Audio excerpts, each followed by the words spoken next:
অনেক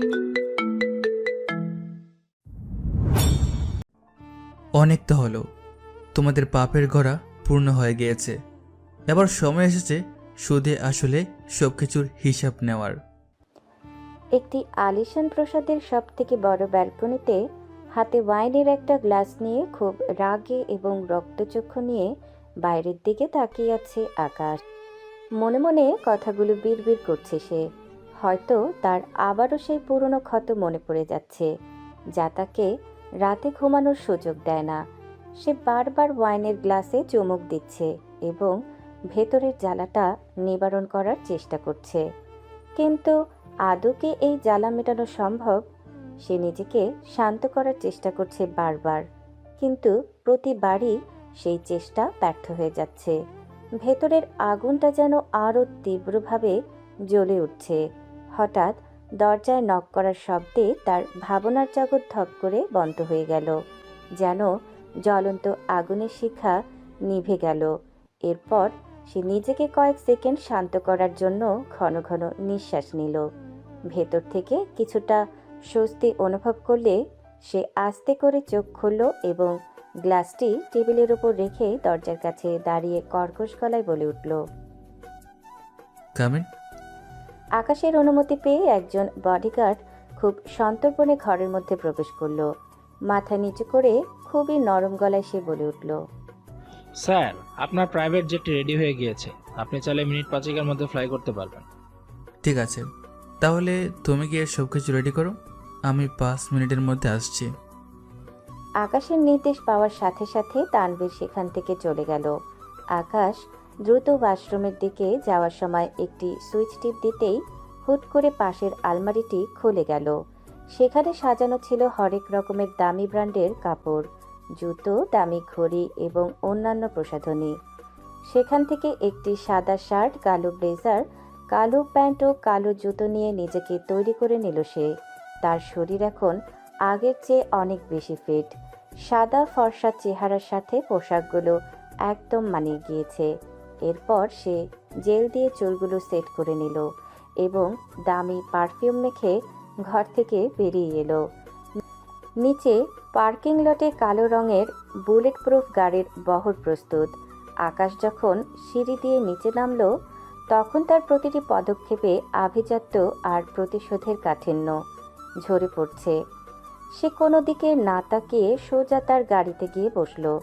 মিনিট খানেকের মধ্যেই গাড়িটি রানওয়ের পাশে গিয়ে থামল। সেখানে আকাশের বিশাল প্রাইভেট জেটটি রানওয়ে কাঁপিয়ে চালু অবস্থায় অপেক্ষা করছে। গাড়ির দরজা খুলতেই বডিগার্ডরা দুই পাশে সারিবদ্ধ হয়ে সেলুট জানালো। আকাশ সানগ্লাসটা চোখে লাগিয়ে গাড়ি থেকে নামলো। তার পরনে থাকা কোটি টাকার ব্লেজারটি বাতাসের ঝাপটায় আলতো উঠছে। সে এক অদ্ভুত দম্ভ আর রাজকীয় অ্যাটিটিউড নিয়ে জেটের সিঁড়ি বেয়ে উপরে উঠে গেল।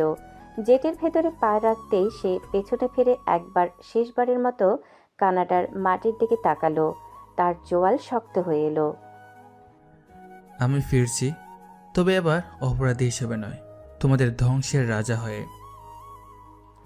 আকাশ সিটে বসার সাথে সাথেই জেটের দরজা বন্ধ হয়ে গেল। ইঞ্জিনের বিকট গর্জন তুলে রানওয়েতে ঝড়গতিতে দৌড়াতে শুরু করলো বিমানটি।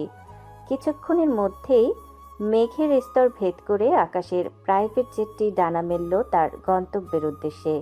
শুরু হলো এক দুর্ধর্ষ ও রক্তক্ষয়ী হিসাব নিকাশের যাত্রা। চৌধুরী বাড়ির আকাশ ছোঁয়া দম্ভ আজ ধুলোয় মিশে গিয়েছে। যে প্রসাদের প্রতিটি ইটে একসময় আভিজাত্য সুবাস ছিল, আজ সেখানে শুধুই বিষাদের কালো ছায়া। চৌধুরী গ্রুপ অফ কোম্পানির এক বিশাল লসের মুখে পড়ে আজ পুরোপুরি দেউলিয়া। তাদের শেষ আশ্রয়স্থল এই বিশাল চৌধুরী বাড়িটিও নিলামে বিক্রি হয়ে গিয়েছে। আজ সেই দিন, যেদিন এই বাড়ির নতুন মালিক AK গ্রুপ অফ কোম্পানির সশরীরে এখানে পদার্পণ করবেন। ড্রয়িং রুমে আরিয়ান আর তার স্ত্রী তিশা পায়চারি করছে। তাদের চোখে মুখে স্পষ্ট আতঙ্কের ছাপ। তিশা বারবার তার গয়নাগাথা আর দামি ব্যাগগুলোর দিকে তাকাচ্ছে, কারণ আজ থেকে এই রাজকীয় জীবন তাদের জন্য অতীত। আরিয়ান কপালে হাত দিয়ে সোফায় বসে আছে। আজ পর্যন্ত তারা AK কোম্পানির মালিকের নাম শুনলেও তার চেহারা দেখেনি। নিলামের সময় মালিক নিজে না এসে পাঠিয়েছিলেন তার ব্যক্তিগত অ্যাসিস্ট্যান্টকে। আজ সেই মালিক আমেরিকা থেকে সরাসরি এই বাড়িতে আসছেন সকলকে আবর্জনা পরিষ্কার করার মতো করে বের করে দিতে। তাদের এই উৎকণ্ঠার মাঝেও ড্রয়িং রুমের এক কোণে স্থির হয়ে বসে আছেন আশরাফ চৌধুরী এবং অঞ্জনা চৌধুরী। তাদের চেহারায় কোনো ভয়ের ছাপ নেই, আবার কোনো খুশির ঝিলিকও নেই। এক অদ্ভুত নিষ্পৃহ ভাব নিয়ে তারা বাইরের দিকে তাকিয়ে আছেন। তাদের এই নীরবতা যেন আরিয়ান আর তিশার অস্বস্তি আরও বাড়িয়ে দিচ্ছে। তিশা বারবার আরিয়ানের হাত খামচে ধরছে আর অজানা আশঙ্কায় কাঁপছে। আরিয়ান, আমরা কি আসলে এই পথে বসে যাব? এই একে গ্রুপের মালিক নাকি খুব একরোখা মানুষ। সে তো কাউকেই চেনে না। আমাদেরকে অন্তত কয়েকটা দিন এই বাড়িতে থাকার সুযোগ দেবে না? আমার এত দামি ফার্নিচার, ড্রেস, এগুলো নিয়ে কোথায় যাব? চুপ করো তৃষা, যেখানে অস্তিত্ব টেকানোই দায় সেখানে তুমি আসবাবপত্রের চিন্তা করছো? যে লোকটা চৌধুরী গ্রুপকে এক ধাক্কায় নিলামে তুলে দিতে পারে সে যে কতটা ক্ষমতাবান বুঝতে পারছো না? আমাদের পাপের বিচার হচ্ছে না তো কেন জানি বুকটা কুপ ডাকছে। সেই মুহূর্তে চৌধুরী বাড়ির নিস্তব্ধতা চুরমার করে দিয়ে বাইরে একাধিক দামি গাড়ির চাকা ঘষার শব্দ শোনা গেল। আরিয়ান চমকে উঠে জানালার পর্দা সরিয়ে বাইরের দিকে তাকালো। তার মুখ ফ্যাকাশে হয়ে গেল। বাইরের গেট দিয়ে একে একে 10টি কালো এসইউভি ভেতরে প্রবেশ করছে। গাড়িগুলো থেকে কালো স্যুট পরা সুঠামদেহী বডিগার্ডরা নেমে চারপাশ ঘিরে ফেলল। সবশেষে সবচেয়ে দামি ব্র্যান্ডের একটি রোলস রয়েস গাড়ি এসে থামল একদম পোর্টিকোর সামনে। বডিগার্ডরা দ্রুত এগিয়ে গিয়ে গাড়ির পেছনের দরজা খুলে মাথা নিচু করে দাঁড়িয়ে রইল। গাড়ি থেকে একজোড়া দামি কালো বুট জুতো মাটিতে পড়ল। আরিয়ান আর তিশা ড্রয়িং রুমের জানালা দিয়ে দেখল এক দীর্ঘদেহী যুবক অত্যন্ত রাজকীয় ভঙ্গিতে গাড়ি থেকে নামছে। তার পরনে কয়েক হাজার ডলার মূল্যর সাদা শার্ট এবং তার ওপর চাপানো নেভি ব্লু ব্লেজার। যুবকটি যখন মাথা তুলে বাড়ির দিকে তাকালো তখন রোদে তার চোখে থাকা সানগ্লাসটি চিকচিক করে উঠল। বাড়ির সদর দরজা সজোরে খুলে গেল। বডিগার্ডদের বুটের শব্দে কাঁপছে রাজকীয় হলরুম। তাদের মাঝখান দিয়ে ধীর পায়ে রাজকীয় দম্ভে হেঁটে ভেতরে ঢুকলো সেই যুবক। সে ড্রয়িং রুমের মাঝখানে এসে থামল। পুরো ঘর জুড়ে একটা হাড় কাঁপানো নিস্তব্ধতা।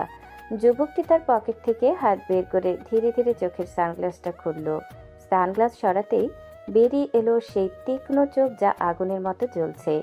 আরিয়ান আর তিশা সেই যুবকের দিকে তাকিয়ে পাথরের মতো জমে গেল। তিশার হাত থেকে পানির গ্লাসটা ফ্লোরে পড়ে শত টুকরো হয়ে গেল, কিন্তু সেদিকে কারো নজর নেই। কি হলো আরিয়ান ভাইয়া? নিজের বাড়িতে নতুন মালিককে দেখে কি স্বাগত জানাতে ভুলে গেলে? নাকি চিনতে খুব বেশি কষ্ট হচ্ছে তোমাদের সেই পুরনো আবর্জনাকে, যাকে তোমরা কয়েক বছর আগে লাথি মেরে বের করে দিয়েছিলে? আকাশের কণ্ঠস্বর ড্রয়িং রুমের চার দেয়ালে প্রতিধ্বনিত হতে লাগলো। তার কথা শুনে আরিয়ানের বুকটা ধক করে উঠল। যে আকাশকে সে একদিন চোর আর চরিত্রহীন সাজিয়ে বাড়ি ছাড়া করেছিল, সেই আকাশই আজ পুরো শহরের অধিপতি হয়ে ফিরে এসেছে। আকাশ ধীর পায়ে এগিয়ে গিয়ে ড্রয়িং রুমে সেই সোফাটিতে বসলো, যা একসময় শুধুমাত্র আশরাফ চৌধুরীর জন্য বরাদ্দ ছিল। সে অত্যন্ত অবজ্ঞার সাথে পা দুটো সামনের মার্বেল টেবিলের উপর তুলে দিল। আকাশ, তুমি তুমি এই একে গ্রুপ অফ কোম্পানির মালিক? এটা কিভাবে সম্ভব? তুমি তো ভিখারি হয়ে পথে পথে ঘোরার কথা ছিল। বেকারি তো তারা হয় তিশা, যাদের কর্মফল খারাপ। তোমরা ভেবেছিলে আমাকে একটা মিথ্যা অপবাদ দিয়ে শেষ করে দেবে। তোমাদের সেই একে চৌধুরী আজ একে গ্রুপ অফ কোম্পানির স্রষ্টা। পুরো চৌধুরী সাম্রাজ্য এখন আমার পকেটে। এখন বলো, তোমাদের বের হওয়ার প্রস্তুতি কত দূর? নাকি তোমরা ভেবেছিলে আমি দয়া করতে এসেছি? আকাশের কথায় তিশা আর আরিয়ান কাঁপতে শুরু করলো। ঠিক এই সময় আশরাফ চৌধুরীর আর অঞ্জনা চৌধুরীর ধীর পায়ে আকাশের সামনে এসে দাঁড়ালেন। তাদের চোখে কোনো বিস্ময় নেই, যেন তারা জানতেন এটাই ঘটবে। আকাশ তার বাবার দিকে এক পলক তাকালো, কিন্তু তার চোখে কোনো মমতা নেই, আছে কেবল কঠিন পাথর সম ঘৃণা। মিস্টার চৌধুরী, আপনি তো নীতিবাক্য ঝাড়তে খুব উস্তাদ ছিলেন। নিজের ছোট ছেলের কথা একবারও না শুনে বড় ছেলের মিথ্যে বিশ্বাস করেছিলেন। আজ আপনার সেই নীতি আর আভিজাত্য কোথায়? সেই চৌধুরী বাড়িটা এখন আমার। আজ রাতেই আপনারা সবাই এই বাড়ি থেকে বিদায় হবেন। আমার বাড়িতে কোনো আবর্জনার জায়গা নেই। আকাশ যখন সোফায় বসে দম্ভের সাথে কথাগুলো বলছিল, তখন আশরাফ চৌধুরী এবং অঞ্জনা চৌধুরী দুজনেই ধীর পায়ে তার দিকে এগিয়ে এলেন। দীর্ঘ কয়েক বছর পর নিজের নারী ছেঁড়া ধনকে সামনে দেখে অঞ্জনা চৌধুরী চোখ দুটো কানায় কানায় ভরে উঠেছে। আশরাফ চৌধুরীও তার পাথুরে ব্যক্তিত্বের আড়ালে থাকা বাবার মনটাকে সামলাতে পারছিলেন না। তিনি করুণ চোখে আকাশের দিকে তাকিয়ে আছেন, যেন সেই পুরনো ছোট আকাশকে খোঁজার চেষ্টা করছেন। বাবা মাকে এত কাছে থেকে দেখে আকাশের ভেতরেও এক মুহূর্তের জন্য আবেগের সুনামি বয়ে গেল। বুকের বাম পাশটা হু হু করে উঠল তার, কিন্তু পরক্ষণেই ভাবির সেই কুটিল হাসিমাখা মুখ আর ভাইয়ের চর খাওয়ার অপমানটা বিষের মতো তার রক্তে মিশে গেল। কয়েক সেকেন্ডের মধ্যেই নিজের ভেতরের সবটুকু আবেগ আর কান্নাকে এক গভীর অতল গহ্বরে চেপে ফেলল সে। চোখ দুটোকে পাথর বানিয়ে নিজেকে শক্ত করে আকাশের বুক চেড়ে বেরিয়ে এলো এক তীব্র হাহাকার মেশানো কঠিন স্বর। এখন এত আবেগ দেখিয়ে আর করুণ চোখে তাকিয়ে কোনো লাভ নেই মিস্টার চৌধুরী। অনেক তো কষ্ট দিয়েছেন আমাকে। সেদিন তো এই মানুষগুলোর চোখের জল আমাকে বিশ্বাস করতে দেয়নি আপনাদের। কেউ সেদিন আমার একটা কথাও শোনার প্রয়োজন বোধ করেননি। তুমি তো জানো আকাশ, আমি সারা জীবনে এক নীতিতে চলেছি। অন্যায়ের সাথে আপোষ করা আমার রক্তে নেই। সেদিন যখন তোমার বিরুদ্ধে অভিযোগ উঠেছিল, তখন কেন তুমি তোমার নির্দোষ হওয়ার প্রমাণ দিতে পারোনি? কেন চুপ করেছিলে? অদ্ভুত তো, আমি তো আপনার নিজের রক্ত ছিলাম, আপনার নিজের ছেলে ছিলাম। একজন বাবার কাছে কি তার সন্তানের চরিত্রের চেয়ে অন্যের সেজন্য প্রমাণ বেশি বড় হয়ে গেল? আপনার তো উচিত ছিল আপনার ছেলেকে অন্তের মতো বিশ্বাস করা, কিন্তু সেদিন কেন করলেন না? কেন আমাকে কোনো সুযোগ না দিয়ে এক কাপড়ে বাড়ি থেকে বের করে দিলেন? সেদিন তুমি আমার ছেলে হলেও যা হতো, তোমার থেকে অন্য কেউ থাকলেও আমি একই কাজ করতাম। কারণ সত্য আর মিথ্যা লড়াইয়ে প্রমাণ দেওয়াটা খুব জরুরি ছিল। আর তিশা আর আরিয়ান, তোমরা দোষী হওয়ার অকাট্য প্রমাণ আমার সামনে দিয়েছিল। তখন বিচারক হিসেবে আমার হাত পা বাঁধা ছিল। তার মানে প্রমাণটাই আপনার কাছে সব ছিল? আত্মার কোনো টান ছিল না? এটা কি খুব বেশি প্রয়োজন ছিল বাবা? আপনার নিজের সন্তানকে কি আপনার চেনা উচিত ছিল না, যে আপনার রক্ত কোনোদিনও এত নিচু কাজ করতে পারে না? আপনাদের বোঝা উচিত ছিল যে আপনাদের শেখানো আদর্শে বড় হওয়া আকাশ কোনোদিন এমন হতে পারে না। কিন্তু আপনারা প্রমাণের দোহাই দিয়ে সম্পর্কের গলায় ছুরি চালিয়েছেন। আকাশ কথাগুলো খুব গভীর আর কঠিন গলায় বলল। তার প্রতিটি শব্দ যেন তীরের মতো গিয়ে আশরাফ চৌধুরীকে বুকে বেঁধেছিল। ড্রয়িং রুমে এক পিনপতন নীরবতা নেমে এসেছে। আরিয়ান আর তিশা এক কোণে দাঁড়িয়ে কাঁপছে, কারণ তারা জানে এই সাজানো প্রমাণগুলো কতটা নিপুণভাবে তৈরি করা হয়েছিল। আকাশের চোখে এখন আর আবেগের লেশমাত্র নেই। সেখানে শুধু জ্বলছে একরাশ অভিমান আর বছরের পর বছর ধরে জমিয়ে রাখা তীব্র ঘৃণা। আকাশের কণ্ঠে ঝরে পড়া সেই তীব্র অভিমান ড্রয়িং রুমের বাতাসকে ভারী করে তুলল। ছেলের মুখে এমন পাথরে কথা শুনে অঞ্জনা চৌধুরী আর নিজেকে ধরে রাখতে পারলেন না।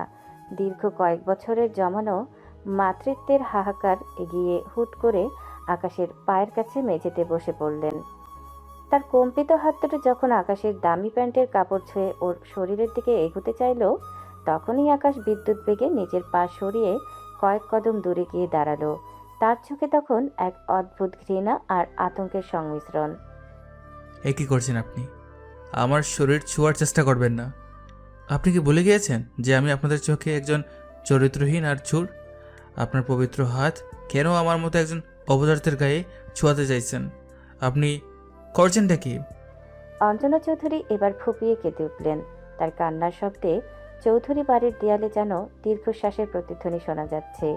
তিনি দুই হাতে নিজের মুখ ঢেকে হাউমাউ করে কাঁদতে কাঁদতে করুণ গলায় বলতে শুরু করলেন। তোদের এই বাবা ছেলে যে তার এই নীরব যুদ্ধের মাঝখানে আমি সারাটা জীবন শুধু পিষে মরলাম রে আকাশ। সেদিন তোর বাবা যখন ওই কঠিন সিদ্ধান্ত নিয়েছিল তখন আমি একজন স্ত্রী হিসেবে তার বিরুদ্ধে যাওয়ার শক্তি পাইনি। সমাজের ভয়ে, সম্মানের ভয়ে, আর তোর বাবার ওই পাথুরে নীতির কাছে আমি হেরে গিয়েছিলাম। আজ সন্তান হয়ে তুই ফিরে এসে আমাদের কাঠগড়ায় দাঁড় করাচ্ছিস। আমি মা হয়ে কেন এত কিছু সহ্য করব? আমার অপরাধটা কি ছিল? আমি তো তোকে প্রতিটা মুহূর্তে মনে করেছি। ও, তার মানে সেদিন আপনার কাছে আপনার স্বামী আর তার তথাকথিত নীতিটাই বড় ছিল, নিজের সন্তান নয়, তাই না? বাহ, চমৎকার মা আপনি। নিজের চোখের সামনে নিজের নিরপরাধ ছেলেকে ঘর থেকে কুকুর বেড়ালের মতো তাড়িয়ে দেওয়া হলো, আর আপনি শুধু স্বামীর আদেশের দোহাই দিয়ে চুপ করে দাঁড়িয়ে দেখলেন। তাহলে আজ কেন এই নাটক করছেন? আজ তো আমি আপনাদের উচ্ছেদ করতে এসেছি, আপনাদের আদর পেতে আসেনি। আকাশের প্রতিটি কথা যেন জ্বলন্ত কয়লার মতো অঞ্জনা চৌধুরীর কানে গিয়ে বিচ্ছিল। আকাশ এবার ঘুরে তাকালো আরিয়ান আর তিশার দিকে। তারা এতক্ষণ দরজায় হেলান দিয়ে ঘামছিল। আকাশের দৃষ্টি যখন তাদের উপর পড়ল, তারা যেন জ্যান্ত ভূত দেখল। আকাশ ধীর পায়ে তিশার কাছে এগিয়ে গেল। তিশা ভয়ে সিটিয়ে গেল দেয়ালের সাথে। কি ভাবি, গলার হারটা তো দেখছি বেশ দামি। আমার নামে চুরির অপবাদ দিয়ে যে টাকাগুলো তোমরা হাতিয়ে নিয়েছিলে, সেগুলো দিয়ে খুব ভালো রাজত্ব চালিয়েছ। কিন্তু দুর্ভাগ্য তোমাদের, আজ তোমাদের এই রাজপ্রাসাদের চাবি আমার পকেটে। চৌধুরী বাড়িটা এখন আর তোমাদের নেই। আমি একই গ্রুপ অফ কোম্পানির মালিক হিসাবে আদেশ দিচ্ছি, আজ সূর্যাস্তের আগে এই বাড়ি থেকে তোমরা সবাই বিদায় হবে। কোনো অজুহাত চলবে না। আকাশ, তুই কি নিজের ভাইকেও রাস্তায় নামিয়ে দিবে? আমাদের যাওয়ার মতো কোনো জায়গা নেই। বাবার শরীরটাও ভালো না। তুই কি পারবি নিজের বাবাকে এই বুড়ো বয়সে রাস্তায় ফেলতে? ভাই? আমার কোনো ভাই নেই। আমার ভাই তো সেদিনই মরে গিয়েছে, যেদিন সে নিজের বউয়ের সাথে হাত মিলিয়ে আমাকে ফাঁসিয়েছিল। আর বাবার কথা বলছো, যিনি প্রমাণের অভাবে নিজের ছেলেকে অস্বীকার করতে পারেন? তার মতো লৌহমানবের জন্য রাস্তার ফুটপাত আর এই পালঙ্ক সমান কথা। আকাশ তার পকেট থেকে চেক বই বের করে আরিয়ানের মুখের উপর ছুঁড়ে মারল। ড্রয়িং রুমের নীরবতা যেন এবার ঝনঝন করে ভেঙে গেল। আকাশ তার বডিগার্ডদের দিকে ইশারা করলো। এক মুহূর্তের মধ্যে তারা বাড়ির ভেতর তছনছ শুরু করে দিল এবং চৌধুরীদের ব্যক্তিগত জিনিসপত্র বের করতে শুরু করলো। মনে রেখো আরিয়ান, এটা তো মাত্র শুরু। তোমরা আমাকে বাড়ি ছাড়া করেছিলে, আমি তোমাদের শহর ছাড়া করব। চৌধুরী বাড়ির সূর্য আজ চিরতরের জন্য অস্ত গেল। এই প্রাসাদের নতুন নাম হবে স্কাই ম্যানশন, আর এই প্রাসাদে শুধুমাত্র আমার হুকুম চলবে। আকাশের এই রুদ্রমূর্তি দেখে আরিয়ান আর তিশা বুঝতে পারল সময় ফুরিয়ে এসেছে। আকাশের চোখে তখন প্রতিশোধের যে আগুন জ্বলছে, তাতে দয়া বা মায়ের কোনো স্থান নেই। অঞ্জনা চৌধুরী এখনো মেঝেতে বসে ডুকরে কাঁদছেন, আর আশরাফ চৌধুরী মূর্তির মতো দাঁড়িয়ে দেখছেন নিজের তিলে তিলে গড়া সাম্রাজ্যের পতন এবং নিজেরই তাড়িয়ে দেওয়া ছেলের ভয়ঙ্কর প্রতাপ। ড্রয়িং রুমের উত্তপ্ত বাক্য বিনিময়ের মাঝেই অঞ্জনা চৌধুরী হঠাৎ জ্ঞান হারিয়ে মেঝেতে লুটিয়ে পড়লেন। নিমেষেই পুরো পরিবেশ বদলে গেল। মা, মা কথা বলো, এ কি হলো তোমার? মা, মা। অঞ্জনা, প্রিয়তমা আমার, চোখ খোলো। কি সর্বনাশ হয়ে গেল। আকাশ, তোর মা তো নিঃশ্বাস নিচ্ছে না। Tanvir, quick private jet ready করো, হসপিটালে খবর দাও, আমার মায়ের জন্য 1 সেকেন্ড দেরি না হয়। আকাশ, তুই কি পাগল হয়েছিস? মাকে এইভাবে নিয়ে যাবে? আমাদের সাথে নিয়ে চল, মা আমাদের ছাড়া থাকতে পারবে না। হ্যাঁ আকাশ, আমি আসছি। এভাবে আমাদের একা ফেলে যেও না।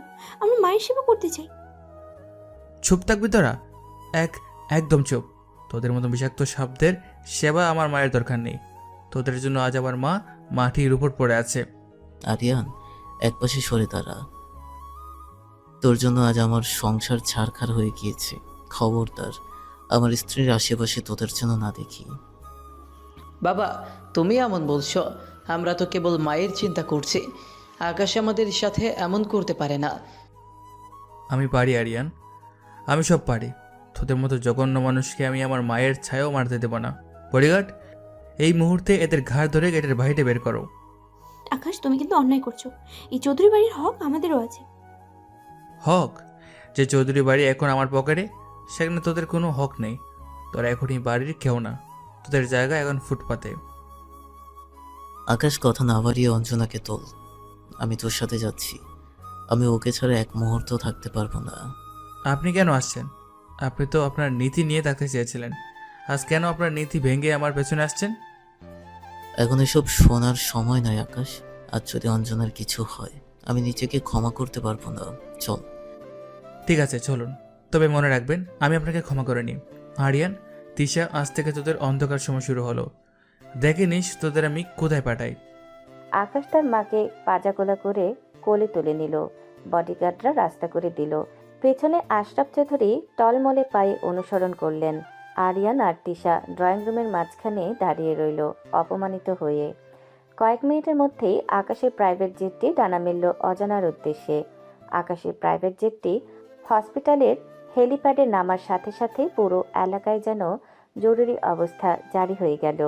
আকাশ তার মাকে কোলে নিয়ে হসপিটালের ভেতরে পা রাখতেই সেখানকার ডাক্তার আর নার্সরা তার রক্তচক্ষু আর দেহরক্ষীদের বহর দেখে ভয়ে থরথর করে কাঁপতে শুরু করলো।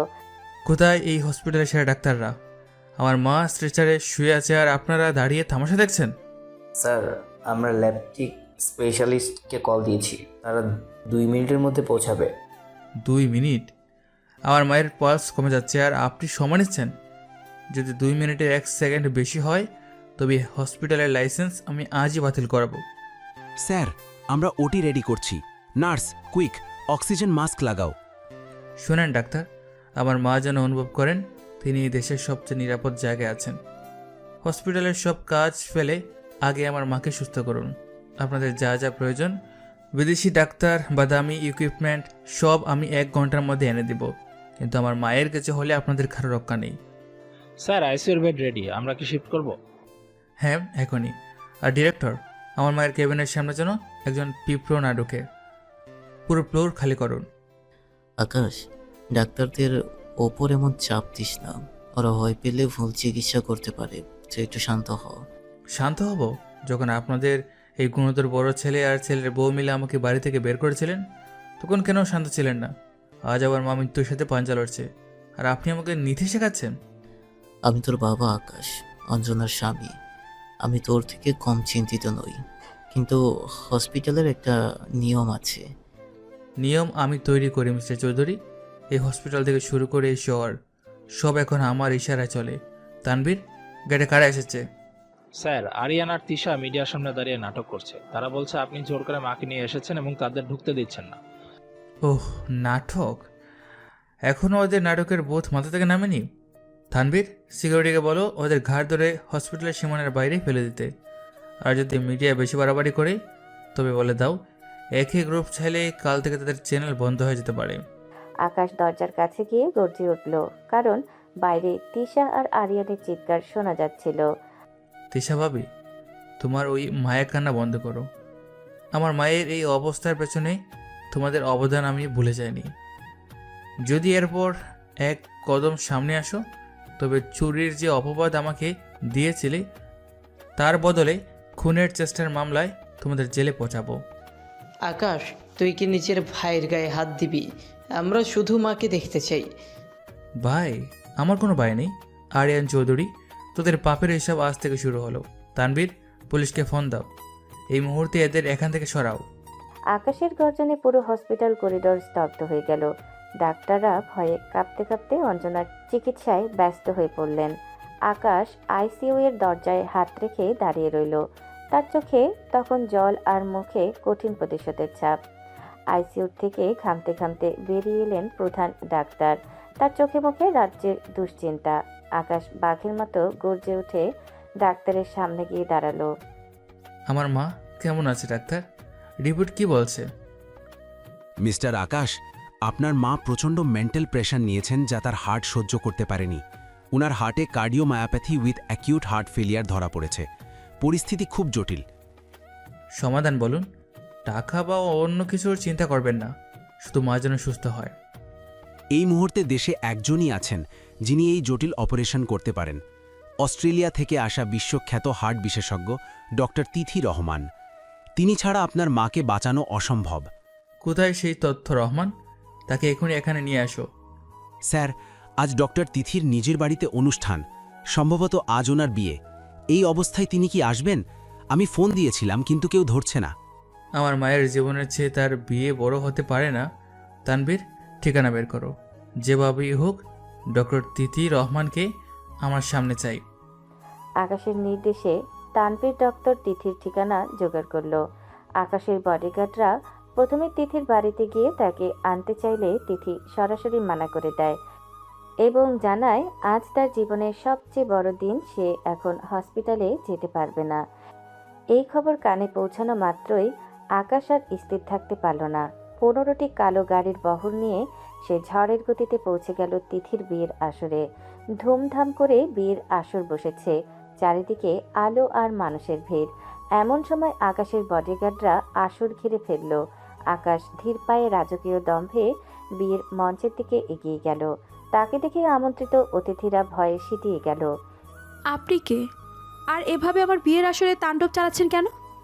আমি কে সেটা জানার দরকার নেই। আমার মায়ের হার্ট অপারেশন করতে হবে, আর সেটা আপনি করবেন। এখনই আমার সাথে চলুন। অসম্ভব। আমি একজন ডাক্তার ঠিকই, কিন্তু আজ আমার বিয়ে। কাজী সাহেব রেডি, আমার বিয়ে পড়ানো শুরু হবে। আমি কোথাও যাব না। আমার কাছে কোনো অসম্ভব শব্দ নেই ডাক্তার। আমার মা আগে, তারপর আপনার বিয়ে। সোজা পথে না চললে আমি বাঁকা পথ চিনি।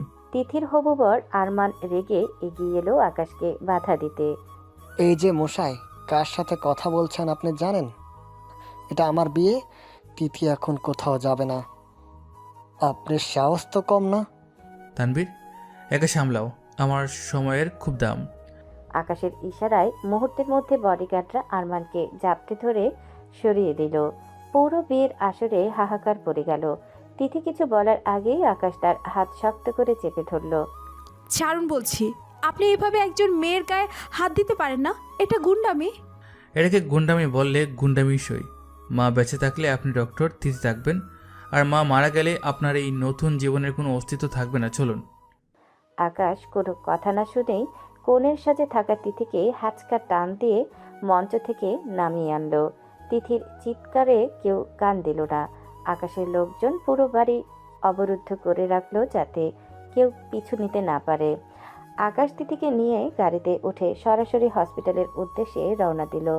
ডক্টর তিথি রহমান তখন রাগে আর অপমানে থরথর করে কাঁপছেন, কিন্তু আকাশের চোখে সেই ভয়ঙ্কর জেদের সামনে তিনি আজ নিরুপায়। হসপিটালের করিডোর দিয়ে যখন আকাশ ডক্টর তিথিকে প্রায় টেনে নিয়ে আসছিল, তখন সেখানে উপস্থিত সকল ডাক্তার, নার্স আর স্টাফদের চোখ ছানা বড় হয়ে গেল। বিয়ের লাল লেহেঙ্গা পরা, গয়নায় মোড়া একজন কনেকে এভাবে বিলিয়নিয়ার আকাশ চৌধুরী তুলে নিয়ে আসবে, সেটা কেউ কল্পনাও করেনি। তিথির চোখে তখন অপমানের জল আর তীব্র ঘৃণা।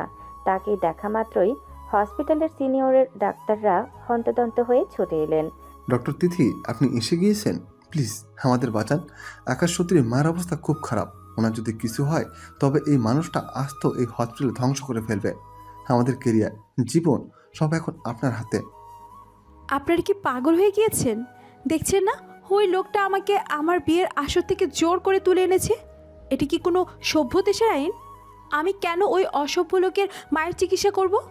দয়া করুন ডক্টর, পরে আমরা সব ব্যবস্থা করব, কিন্তু এখন আগে পেশেন্টকে বাঁচান। আকাশ চৌধুরী জ্যান্ত আগুনের মতো চলছে। আশরাফ চৌধুরী এতক্ষণ এক কোণে দাঁড়িয়ে সব দেখছিলেন। নিজের ছিলেন এমন উন্মাদনা দেখে তিনি আর চুপ থাকতে পারলেন না। তিনি ধীর পায়ে এগিয়ে এসে আকাশের সামনে দাঁড়ালেন। তুমি এটা কি করলে আকাশ? একটা মেয়েকে তার বিয়ের পিড়ি থেকে এইভাবে তুলে আনা কি তোমার অভিজাত্য? তুমি তো আগে এমন ছিলে না, এতটা নিচে নেমে গেলে তুমি। একদম চুপ করে থাকুন মিস্টার চৌধুরী, নীতির কথা বলবেন না একদম। আপনাদের নীতি আর আভিজাত্য রক্ষার জন্য এতদিন আমি মা বাবার আদর থেকে বঞ্চিত ছিলাম। রাস্তায় রাস্তায় ভিখারির মতো ঘুরেছি। তাই বলে তুমি অপরাধ করবে? মা অসুস্থ বলে কি অন্যের জীবন ধ্বংস করবে? হ্যাঁ করব। আমি আর এক মুহূর্তের জন্য মা হারা হয়ে থাকতে চাই না। এতদিন পর মাকে খুঁজে পেয়েছি, এখন আমি তাকে আমাকে ছেড়ে যেতে দিব না। তার জন্য যদি আমাকে আকাশ পাতাল এক করতে হয় আমি তাও করব। যদি কারোর জীবন কেড়ে নিতে হয় আমি সেটাও করব, কিন্তু আমার মাকে আমার চাই চাই। আকাশ এবার ডক্টর তিথির দিকে ঘুরে তাকালো। তার চোখগুলো এখন রক্তবর্ণ। সে তিথির একদম কাছে গিয়ে খুব নিচু কিন্তু কঠিন গলায় কথা বলতে শুরু করলো। শুনুন ডক্টর তিথি রহমান, আপনার বিয়ে ভাঙার জন্য আমি দুঃখিত নই। আমার মা সুস্থ হয়ে ওঠি থেকে বের হলে আপনি যা চাইবেন আমি তাই দেব। কিন্তু যদি এক চুলো এদিক ওদিক হয়, তবে আপনার হবু বর আর ওই বিয়ের আসরে থাকা একজনও কালকে সূর্য দেখতে পারবে না। এবার সিদ্ধান্ত আপনার, অপারেশন করবেন নাকি সবার ধ্বংস দেখবেন? আপনি একটা জানোয়ার। টাকার গরমে আপনি অন্ধ হয়ে গিয়েছেন। আমি আপনার জন্য নয়, একজন অসুস্থ মায়ের জন্য অপারেশন থিয়েটারে ঢুকছি। কিন্তু মনে রাখবেন, এই অপমানের শোধ আমি নিবই নেব। তিথি রাগে ফুঁসতে ফুঁসতে ড্রেসিং রুমের দিকে চলে গেলেন এবং লাল লেহেঙ্গা পরেই কিছুক্ষণের মধ্যেই তিনি সার্জিক্যাল গাউন পরে ওটিতে প্রবেশ করলেন। আকাশের বডিগার্ডরা আইসিইউ আর ওটির গেট আটকে দাঁড়িয়ে আছে। আকাশ দেয়ালে হেলান দিয়ে দাঁড়িয়ে ঘড়ি দেখছে। তার প্রতিটি নিঃশ্বাসের সাথে মিশে আছে প্রতিশোধ আর মায়ের জন্য গভীর উৎকণ্ঠা। করিডোরে দাঁড়িয়ে থাকা আশরাফ চৌধুরী নিজের ছেলের এই হিংস্র রূপ দেখে শিউরে উঠছেন।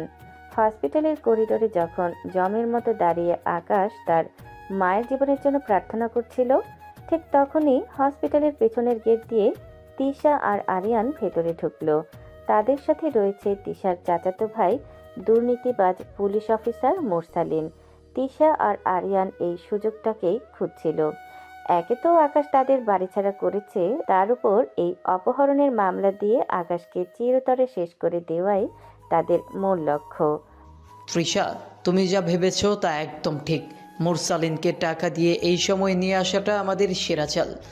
আকাশ এখন ফাঁদে পড়েছে। ঠিক বলছেন আরিয়ান। ও ডক্টর দিদিকে সবার সামনে থেকে তুলে এনেছে। এটা তো চাক্ষুষ প্রমাণ। মুরসালিন ভাইয়া, ওই যে দাঁড়িয়ে আছে আকাশ, এখনই ওকে অ্যারেস্ট করো। ও সব দম আজ ভেঙে দাও। ওদিকে অপারেশন থিয়েটারের দরজার সামনে তিথি দাঁড়িয়ে আকাশকে দেখছিলেন।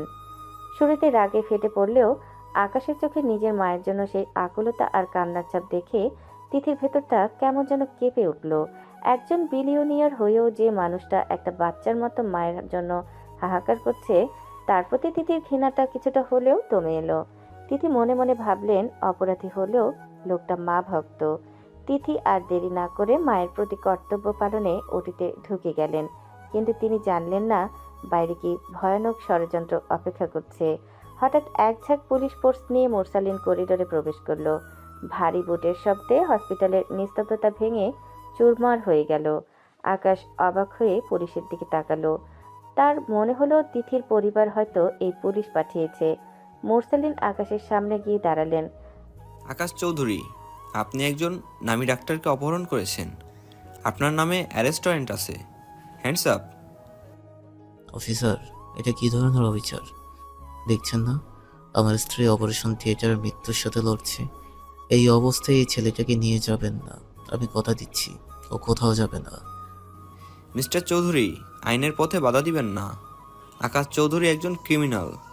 সে বিয়ের আসর থেকে কোণে তুলে এনেছে। তাকে আমাদের সাথে থানায় যেতেই হবে। আমি থাকতে তা হতে দেব না। আকাশ কোনো ভুল করেনি, ও শুধু তার মাকে বাঁচাতে চেয়েছে। আকাশ, তুই চুপ করে থাকিস না, কিছু বল। আশরাফ চৌধুরী পুলিশের সামনে বুক চিতিয়ে দাঁড়ালেন। তিনি আপ্রাণ চেষ্টা করছিলেন তার ছেলেকে বাঁচাতে, কিন্তু আকাশ একদম শান্ত। তার চোখের কোনো প্রতিবাদের ভাষা নেই, আছে কেবল এক গভীর অপরাধবোধ। সে ভাবল, তিথিকে তো সে আসলেই কষ্ট দিয়েছে, তার সাজানো বিয়েটা সে ভেঙেছে, তাই এই শাস্তি থেকে পালিয়ে লাভ নেই। বাবা, আপনি সরুন। অফিসার তার দায়িত্ব পালন করছেন। আমি অন্যায় করেছি। আমি তিথি রহমানের জীবন ওভাবে তছনছ করতে পারি না। আমি আত্মসমর্পণ করছি। কি বলছিস আকাশ? তোর মা সুস্থ হলে তোকে না দেখলে ও তো মরেই যাবে। তুই যাস না বাবা। অফিসার, আমি পায়ে ধরছি আপনাদের, অপারেশনটা শেষ হওয়া পর্যন্ত ওকে থাকতে দিন। অনেক নাটক হয়েছে, হাত করা পরাও একে। কনস্টেবলরা যখন আকাশের হাতে রূপালী রঙের হাতকড়াটা পরালো, তখন পুরো হসপিটালে এক গুমট কান্না নেমে এলো। আশরাফ চৌধুরী ছেলের হাত জড়িয়ে ধরলেন, কিন্তু পুলিশ তাকে ধাক্কা দিয়ে সরিয়ে দিল। সাংবাদিকরা খবর পেয়ে হসপিটালে ভিড় জমিয়েছে। শত শত ক্যামেরার ফ্ল্যাশ আকাশের মুখে পড়ছে। লাইভ নিউজে দেখা যাচ্ছে কানাডার টপ বিলিয়নার আকাশ চৌধুরী এখন পুলিশের হাতে বন্দি। আকাশ তিশার দিকে তাকিয়ে বলে, তিশা, তুমি আর আরিয়ান ভাইয়া ঠিকই জিতে গেলে। মায়ের এই অবস্থার সময়ও তোমরা তোমাদের ষড়যন্ত্র বন্ধ করলে না।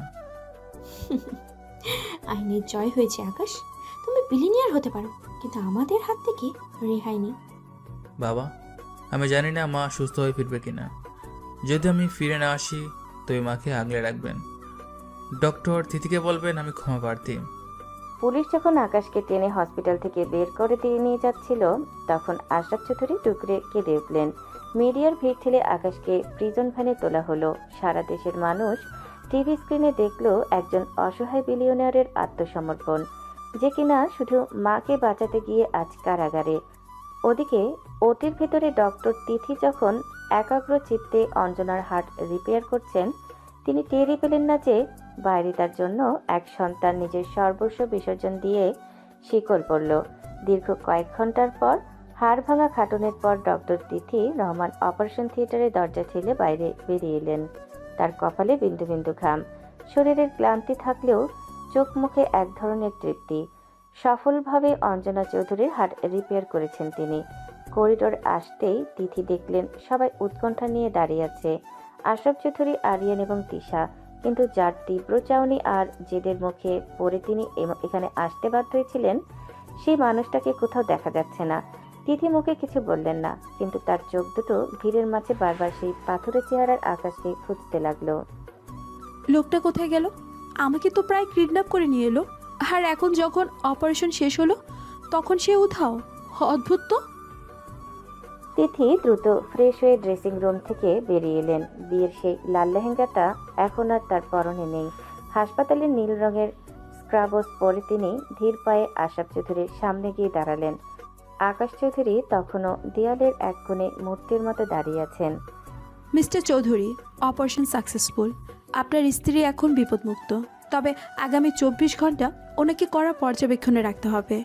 আশা করছি উনি দ্রুত সুস্থ হয়ে উঠবেন। ধন্যবাদ মা, তুমি আমাদের উপর অনেক বড় এহসান করেছো। আমি জানি না এই ঋণ কীভাবে শোধ করব। তোমার বিয়েটা আমরা...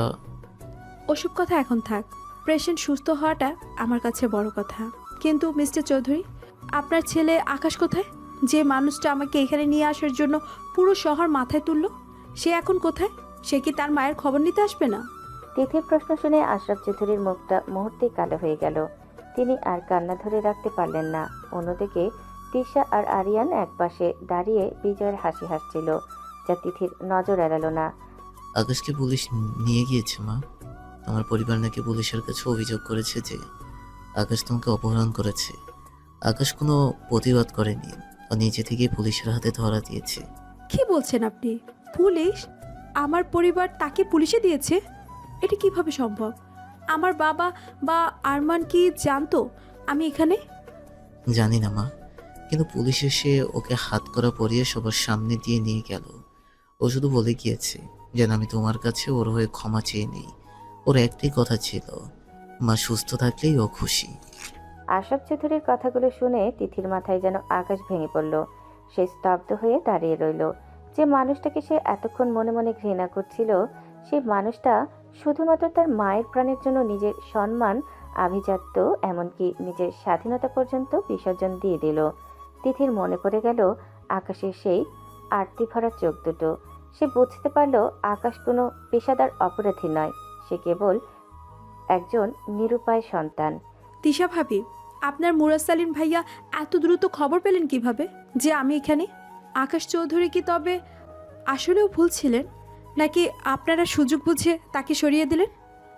ডক্টর দিদি, আপনি ভুল বুঝছেন। আমরা তো আপনার ভালোর জন্যই পুলিশ ডেকেছি। ও তো আপনাকে জোর করে এনেছে। চুপ করুন। আমি একজন ডক্টর।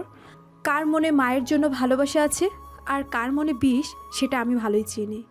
আকাশ চৌধুরী যদি আমাকে অপহরণ করেও থাকেন, তবে সেটা ছিল এক মুমূর্ষু মায়ের জীবন বাঁচানোর জন্য। আর আপনারা এই সুযোগে তাকে জেলের ভাত খাওয়াচ্ছেন। তিথি আর এক মুহূর্ত দেরি করলেন না। তার মনের মধ্যে এক ধরনের অপরাধবোধ কাজ করতে শুরু করলো। তিনি বুঝতে পারলেন আকাশকে জেল থেকে বের করা এখন তার নৈতিক দায়িত্ব। তিথি তার ব্যাগটা কাঁধে নিয়ে দ্রুত হসপিটালের গেটের দিকে দৌড়াতে লাগলেন। পেছন থেকে আরিয়ান আর তিশা চিৎকার করলেও তিনি ফিরে তাকালেন না। তিথির মনে এখন একটাই চিন্তা, যে আকাশ তাকে বিয়ের পিঁড়ি থেকে তুলে এনেছে সেই আকাশকেই আজ তাকে জেলের অন্ধকার থেকে ফিরিয়ে আনতে হবে। হসপিটাল থেকে বের হওয়ার সময় তিথির মাথায় শুধু একটা কথাই ঘুরছিল। আশরাফ চৌধুরী বললেন পরিবার কমপ্লেন করেছে, কিন্তু তার বাবা তো এমন মানুষ নন। তিথি আর দেরি না করে কাঁপা কাঁপা হাতে তার বাবাকে ফোন দিল। ওপাশ থেকে ফোন রিসিভ হতেই তিথি আর্তনাদ করে উঠল। বাবা, তোমরা কি আকাশ চৌধুরীর বিরুদ্ধে পুলিশে খবর দিয়েছো? তোমরা কি জানো ও এখন থানায়? এ কি বলছিস মা? আমরা কেন পুলিশে দেব? তুই তো ওটিতে যাওয়ার আগে আমাদের ফোন করে জানিয়ে দিয়েছিলি যে তুই একজন ডক্টরকে দায়িত্ব পালন করতে নিজের ইচ্ছায় যাচ্ছিস। আমরা তোর সিদ্ধান্তের উপর সম্মান রেখেছি। আরমান একটু রেগেছিল ঠিকই, কিন্তু আমরা কোনো পুলিশের ব্যবস্থা নেইনি। তার মানে কেউ তোমরা পুলিশে খবর দাওনি? তাহলে কারা এই কাজ করলো? বাবা, আমি পরে কথা বলি, আমাকে এক্ষুনি থানায় যেতে হবে। তিথি আর এক মুহূর্ত সময় নষ্ট করলো না। সে বুঝতে পারল এটা কোনো বিশাল ষড়যন্ত্র। সে দ্রুত ট্যাক্সি নিয়ে থানায় পৌঁছালো। থানায় গিয়ে দেখল আকাশ হাজতের ভেতরে পাথরের মতো বসে আছে। তিথি সরাসরি গিয়ে ওসির সামনে দাঁড়ালো। অফিসার, আপনারা আকাশ চৌধুরীকে কোন ভিত্তিতে অ্যারেস্ট করেছেন? আমি ডক্টর তিথি রহমান, যাকে আপনারা অপহরণ করেছে বলে সে আমি নিজেই।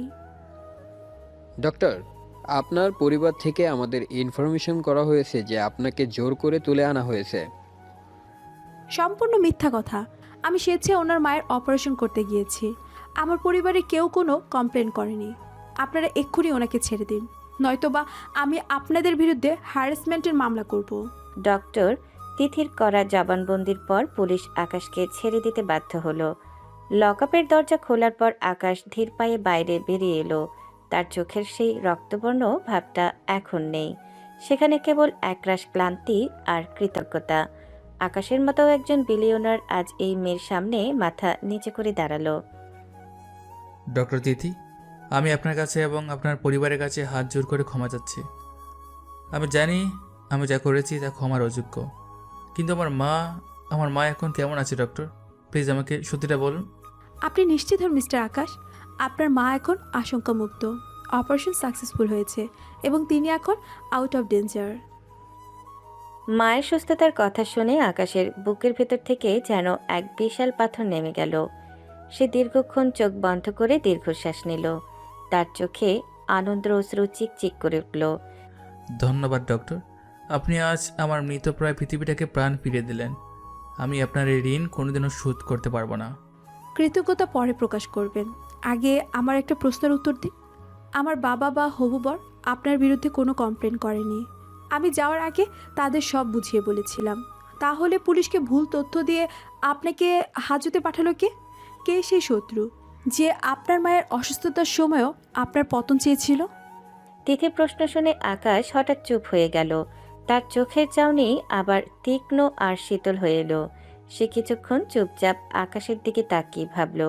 তার মাথায় তখন ড্রয়িং রুমে তিশা আর আরিয়ানের সেই কুটিল হাসি আর হসপিটালে পুলিশের সাথে তিশার ওই নির্লজ্জ চিৎকারগুলো ভেসে উঠল। আকাশ এক দীর্ঘশ্বাস ফেলে আকাশের দিকে তাকিয়ে ম্লান হাসল। কি আর বলবো ডক্টর তিথি, নিজের ঘরে যদি কালনাগিনী পুষে রাখি, তবে বাইরের সাপের বিষ নিয়ে ভয় পাওয়ার কিছু নেই, তাই না? ঘরের শত্রু যখন বিভীষণ হয়, তখন বাইরের শত্রুটার প্রয়োজন পড়ে না। আমি আপনার কথার আগামাথা কিছুই বুঝতে পারছি না। আপনি কাদের কথা বলছেন? সময় হলে সব বুঝতে পারবেন ডক্টর। আপাতত চলুন, আমাকে হসপিটালে যেতে হবে। আমার মায়ের পাশে থাকাটা এখন সবচেয়ে বেশি জরুরি। তবে আজ আপনি যা করলেন তাতে এই আকাশ চৌধুরী আপনার কাছে আজীবন ঋণী হয়ে রইল। তিথি আকাশের রহস্যময় কথাগুলোর মানে উদ্ধার করতে না পারলেও এটা বুঝতে পারল যে আকাশের আপন মানুষগুলোই তার প্রধান শত্রু। তারা দুজনে একসাথে হসপিটালের দিকে রওনা দিল। আকাশ মনে মনে ঠিক করে নিল তিশা আর আরিয়ানকে সে এমন শিক্ষা দেবে যা তারা 7 জন্মেও ভুলবে না। শুরু হতে যাচ্ছে দাবার শেষ চাল। থানা থেকে ছাড়া পাওয়ার পর আকাশের চোয়াল শক্ত হয়ে আসে। তার চোখ দুটি এখন ঠিক ঠিক করে জ্বলতে থাকা কয়লার মতো লাল। সে বুঝতে পেরেছে এই শহরে তার আপন বলতে কেউ নেই, যারা আছে তারা সবাই ছদ্মবেশী শত্রু। নিজের ভাইয়ের এত নীচ মানসিকতা তাকে আবারও মনে করিয়ে দিল কয়েক বছর আগের সেই বৃষ্টি ভেজা রাতের কথা, যেদিন তাকে বিনা অপরাধে অপমান করে বাড়ি থেকে বের করে দেওয়া হয়েছিল।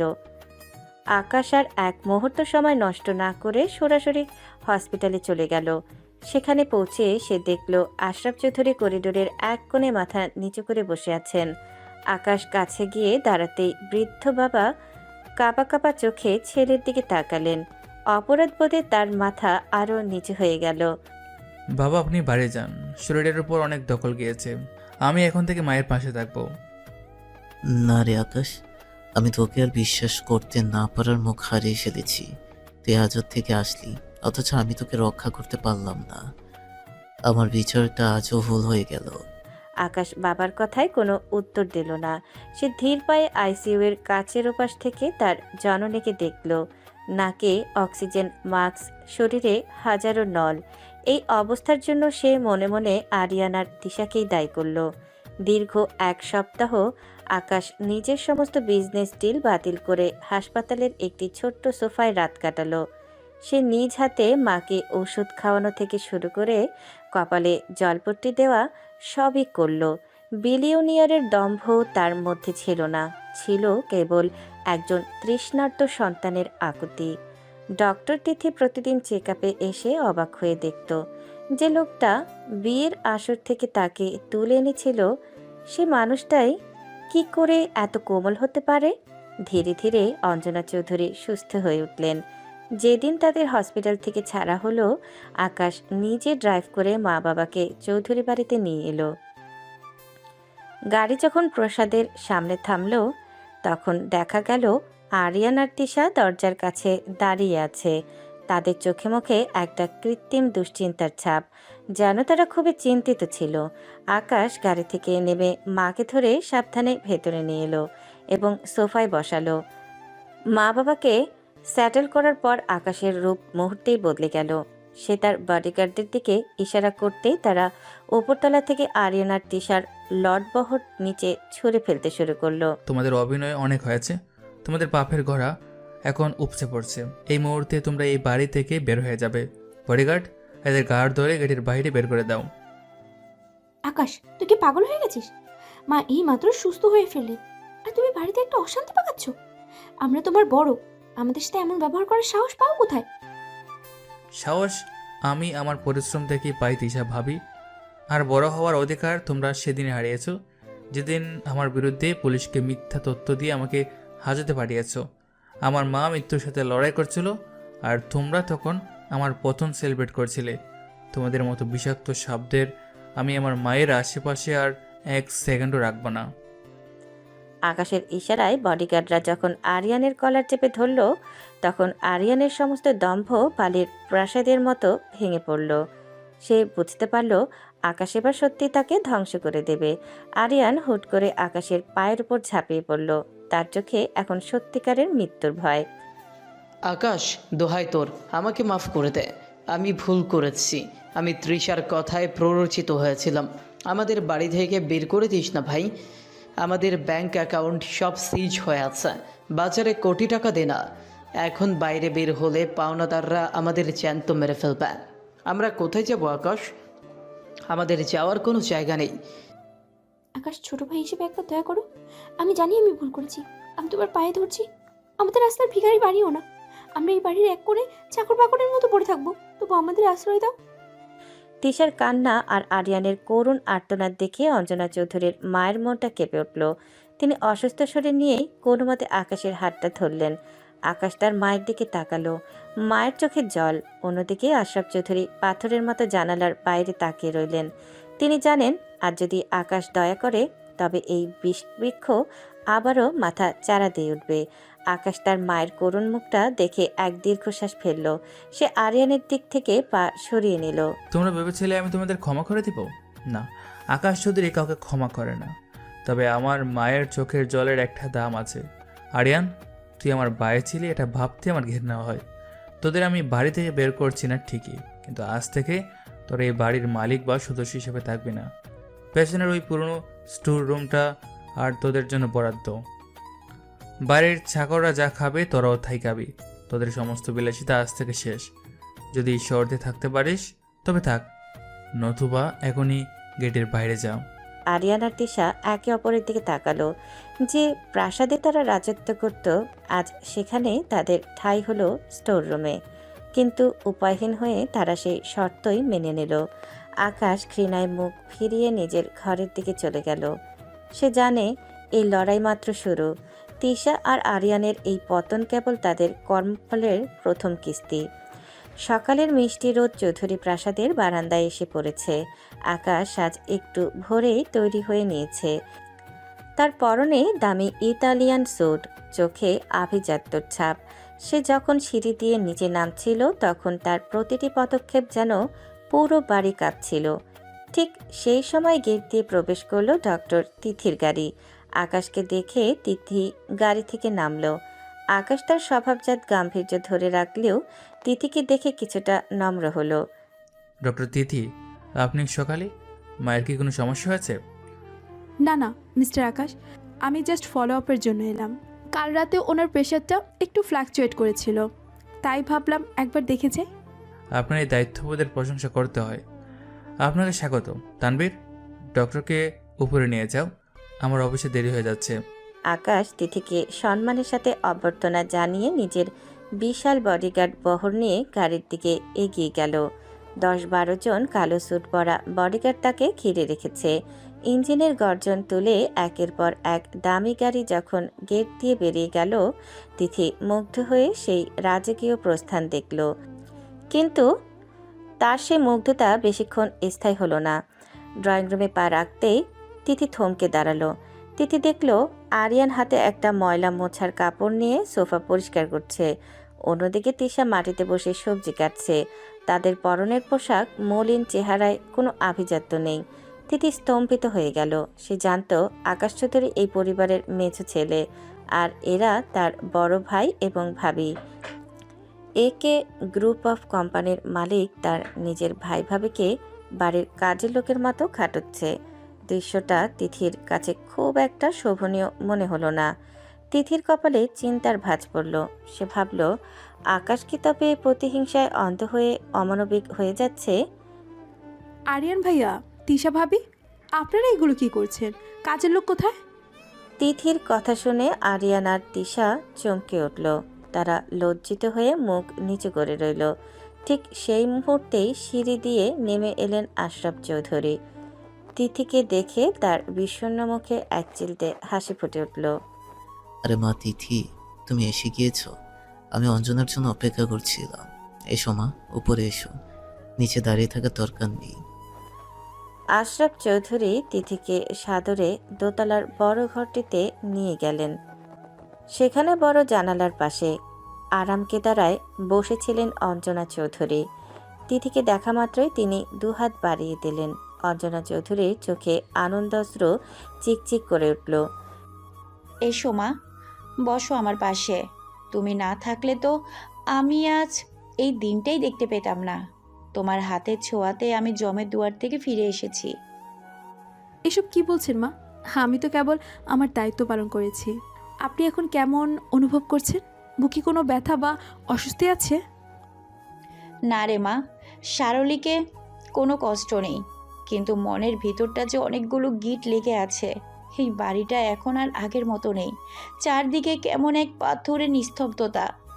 তিথি অঞ্জনা চৌধুরীর নারী পরীক্ষা করতে করতে নিচের দৃশ্যের কথা ভাবছিল। সে নিজেকে আর সামলাতে পারল না। খুব নরম স্বরে অঞ্জনা চৌধুরীকে প্রশ্ন করল, মা, আমি একটা কথা জিজ্ঞাসা করতে পারি? নিচে দেখলাম আরিয়ান ভাইয়া আর তিশা ভাবি ঘরের কাজ করছেন। আকাশ কি সত্যি তাদের এই অবস্থায় রেখেছে? এটা কি একটু বেশি কঠোর হয়ে যাচ্ছে না? তিথি প্রশ্ন শুনে ঘরে এক অদ্ভুত নীরবতা নেমে এলো। আশরাফ চৌধুরী আর অঞ্জনা চৌধুরী একে অপরের দিকে তাকালেন। তাদের দীর্ঘশ্বাসের শব্দে ঘরটা যেন ভারী হয়ে উঠল। তুমি যা দেখছো মা, তার পেছনে এক দীর্ঘ অন্ধকার ইতিহাস আছে। আকাশ আজ যা করেছে সেটা নিষ্ঠুর মনে হতে পারে, কিন্তু ওর জায়গায় অন্য কেউ থাকলে হয়তো তাদের বাড়ির সীমানায় রাখতো না। আমরাই আকাশকে এই দানবে পরিণত করেছি মা। ওর সাথে যা হয়েছে তার তুলনায় এটা তো কিছুই নয়। আশরাফ চৌধুরীর কথা শুনে তিথির মনের ভেতর এক বিরাট বিস্ময় দানা বাঁধতে শুরু করলো।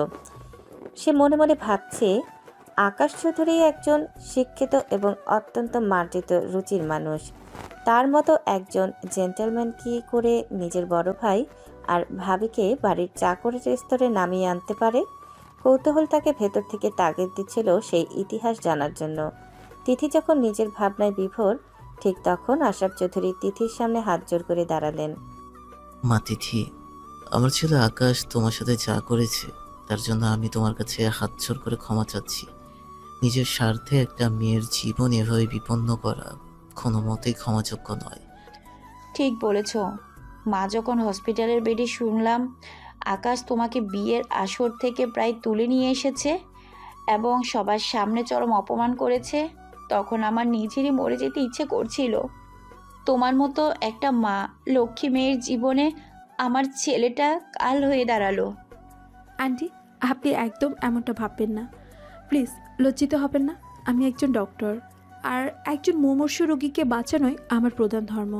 আমার ডিউটি ছিল আপনাকে সুস্থ করে তোলা, আর আকাশ চৌধুরী কেবল সেই পথটা একটু কঠিনভাবে বেছে নিয়েছিলেন। আমি এখন আর কিছু মনে করি না আন্টি।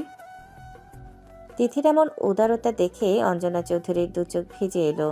তিনি তিথির মাথায় হাত বুলিয়ে দিতে দিতে স্নেহের সুরে জিজ্ঞেস করলেন, তুমি কত বড় মনের মেয়ে তা তোমার কথাতে বোঝা যাচ্ছে মা। তবে একটা কথা খুব জানতে ইচ্ছে করছে, তোমার সেই শ্বশুর বাড়ির লোকজন কেমন আর জামাই কেমন আছে? তারা কি তোমার উপর রাগ করেনি? জামাইয়ের কথা শুনতেই তিথির উজ্জ্বল মুখটা মুহূর্তেই ফ্যাকাশে হয়ে গেল। সে জানালার বাইরের শূন্য আকাশের দিকে তাকিয়ে একটা দীর্ঘশ্বাস ছাড়ল। তার এই নীরবতা দেখে আশরাফ চৌধুরী এবং অঞ্জনা চৌধুরী দুজনকেই কু ডাকলেন। জামাই, আসলে আন্টি আমার বিয়েটা আর হয়নি। সে কি, বিয়ে হয়নি মানে? আরমান আর ওর পরিবারের লোকজন কি খুব রাগ করেছে? রাগ নয় আন্টি, তারা আসলে ওই পুরো বিষয়টা অন্যভাবে নিয়েছে। আকাশ চৌধুরী যখন সবার সামনে থেকে আমাকে প্রায় কোলে তুলে নিয়ে আসছিল, তখন আমার শ্বশুরবাড়ির লোকজন সেই অপমানটা সহ্য করতে পারেনি। তারা ভেবে নিয়েছিল আমার সাথে আকাশের হয়তো আগে থেকে কোনো অবৈধ সম্পর্ক আছে, আর আমরা নাটক করে বিয়েটা ভেঙেছি। তারা স্পষ্ট জানিয়ে দিয়েছে, যে মেয়ে অন্য পুরুষের সাথে ওভাবে বিয়ের আসর ছাড়ে, সেই মেয়েকে তারা ঘরে তুলবে না। তাই বিয়েটা সেই দিনই ভেঙে গিয়েছে। তিথি শান্ত গলায় বলা কথাগুলো যেন চৌধুরী দম্পতির কানে বিষাক্ত তীরের মতো বিঁধল। আশরাফ চৌধুরী স্তব্ধ হয়ে সোফায় বসে পড়লেন। তিনি ভাবতেও পারেননি তার ছেলের এক গুয়েমের কারণে একটা মেয়ের সাজানো জীবন এভাবে ছারখার হয়ে যেতে পারে। অঞ্জনা চৌধুরী দুকড়ে কেঁদে উঠলেন। হায় আল্লাহ, এটা কি হয়ে গেল? আমার ছেলেটা নিজের মাকে বাঁচাতে গিয়ে আরেকটা নিরপরাধ মেয়ের কপাল পুড়িয়ে দিল। আজ আমি সুস্থ হয়ে কি লাভ হলো যদি আমার কারণে তোমার মতো একটা মেয়ের জীবন নষ্ট হয়? আকাশ এটা ঠিক করেনি মা। এই বিলি নিয়ে আর হতে পারে, কিন্তু একটা মেয়ের সম্মান কেনার ক্ষমতা ওর কেন পৃথিবীর কারোরই নেই। আমি ওকে আজই ডেকে এর কৈফিয়ত চাইব। না আঙ্কেল, আপনারা আকাশকে কিচ্ছু বলবেন না। ও তো কেবল তার মাকে ভালোবাসে বলেই এমনটা করেছে। আর যে মানুষগুলো সামান্য একটা ঘটনা নিয়ে আমার চরিত্র নিয়ে প্রশ্ন তোলে, তাদের সাথে ঘর না করাই হয়তো ভালো ছিল। ভাগ্যে যা লিখে রেখেছে তাই হয়েছে। তিথি তাদের সান্ত্বনা দেওয়ার চেষ্টা করলেও আশরাফ চৌধুরী আর অঞ্জনা চৌধুরী মনের বোঝা তাতে কমল না। তিশা এক কোণে দাঁড়িয়ে সবটা শুনছিল। তিথির বিয়ে ভেঙে যাওয়ার খবরটা তার কানে যেন অমৃতের মতো বর্ষিত হলো। তার কুটিল মস্তিষ্কে এবার এক ভয়ঙ্কর পরিকল্পনা জন্ম নিল। সে ভাবল, আকাশকে সরাসরি আক্রমণ করা কঠিন, কিন্তু তার আত্মসম্মানে আঘাত করা খুব সহজ। তিশা আর দেরি না করে আড়ালে গিয়ে তার পরিচিত কয়েকজন হলুদ সাংবাদিককে ফোন করলো। সে আকাশ ও তিথির হসপিটালের কিছু ছবি এবং বিয়ের আসর থেকে তুলে আনার ভিডিওগুলো দিয়ে খবর রটিয়ে দিল যে আকাশ চৌধুরী ও ডক্টর তিথির মধ্যে দীর্ঘদিনের অবৈধ প্রেম ছিল, আর সেই কারণেই আকাশ নাটক করে বিয়ে ভেঙে তিথিকে তুলে এনেছে। তিশার উস্কানিতে মিডিয়ায় আকাশ ও তিথিকে নিয়ে নোংরা খবর ছড়িয়ে পড়ল।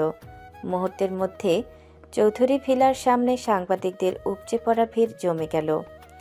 তিশা এক কোণে দাঁড়িয়ে বিজয়ের হাসি হাসছে। ঠিক সেই সময় আকাশ অফিস থেকে ফিরে সোজা ড্রয়িং রুমে ঢুকলো। সেখানে তিথি এবং তার বাবা মা মাথা নিচু করে বসে আছেন। আকাশ চৌধুরী, আপনি তো আপনার মায়ের জীবন বাঁচালেন, কিন্তু আমার মেয়ের ইজ্জত দিয়ে এভাবে খেললেন কেন? সারা দেশের মানুষ এখন আমার মেয়ের চরিত্র নিয়ে কথা বলছে। আপনি বিলিয়নিয়ার হতে পারেন, কিন্তু আমার মেয়ের সম্মানের দাম দেওয়ার ক্ষমতা কি আপনার আছে? আঙ্কেল, দয়া করে শান্ত হন। মিডিয়ায় যা ছড়ানো হয়েছে তার সবটাই মিথ্যে। আমি শপথ করে বলছি, আমি বা তিথি কেউই এমন কোনো অন্যায়ের সাথে জড়িত নই। কেউ আমাদের ফাঁসানোর জন্য এই নোংরা চাল চেলেছে। মিথ্যে হোক বা সত্যি, লোকে তো এখন এটাই বলবে যে তিথি আপনার সাথে ঘর থেকে পালিয়েছে। ওর পুরনো শ্বশুরবাড়ির লোকগুলো টিভিতে বসে আমাদের অভিশাপ দিচ্ছে। এখন দুনিয়াকে কোন মুখ দেখাবো আমরা? তিথির বিয়ে তো ভেঙেছেই, এখন ওর বেঁচে থাকাই কঠিন হয়ে গিয়েছে।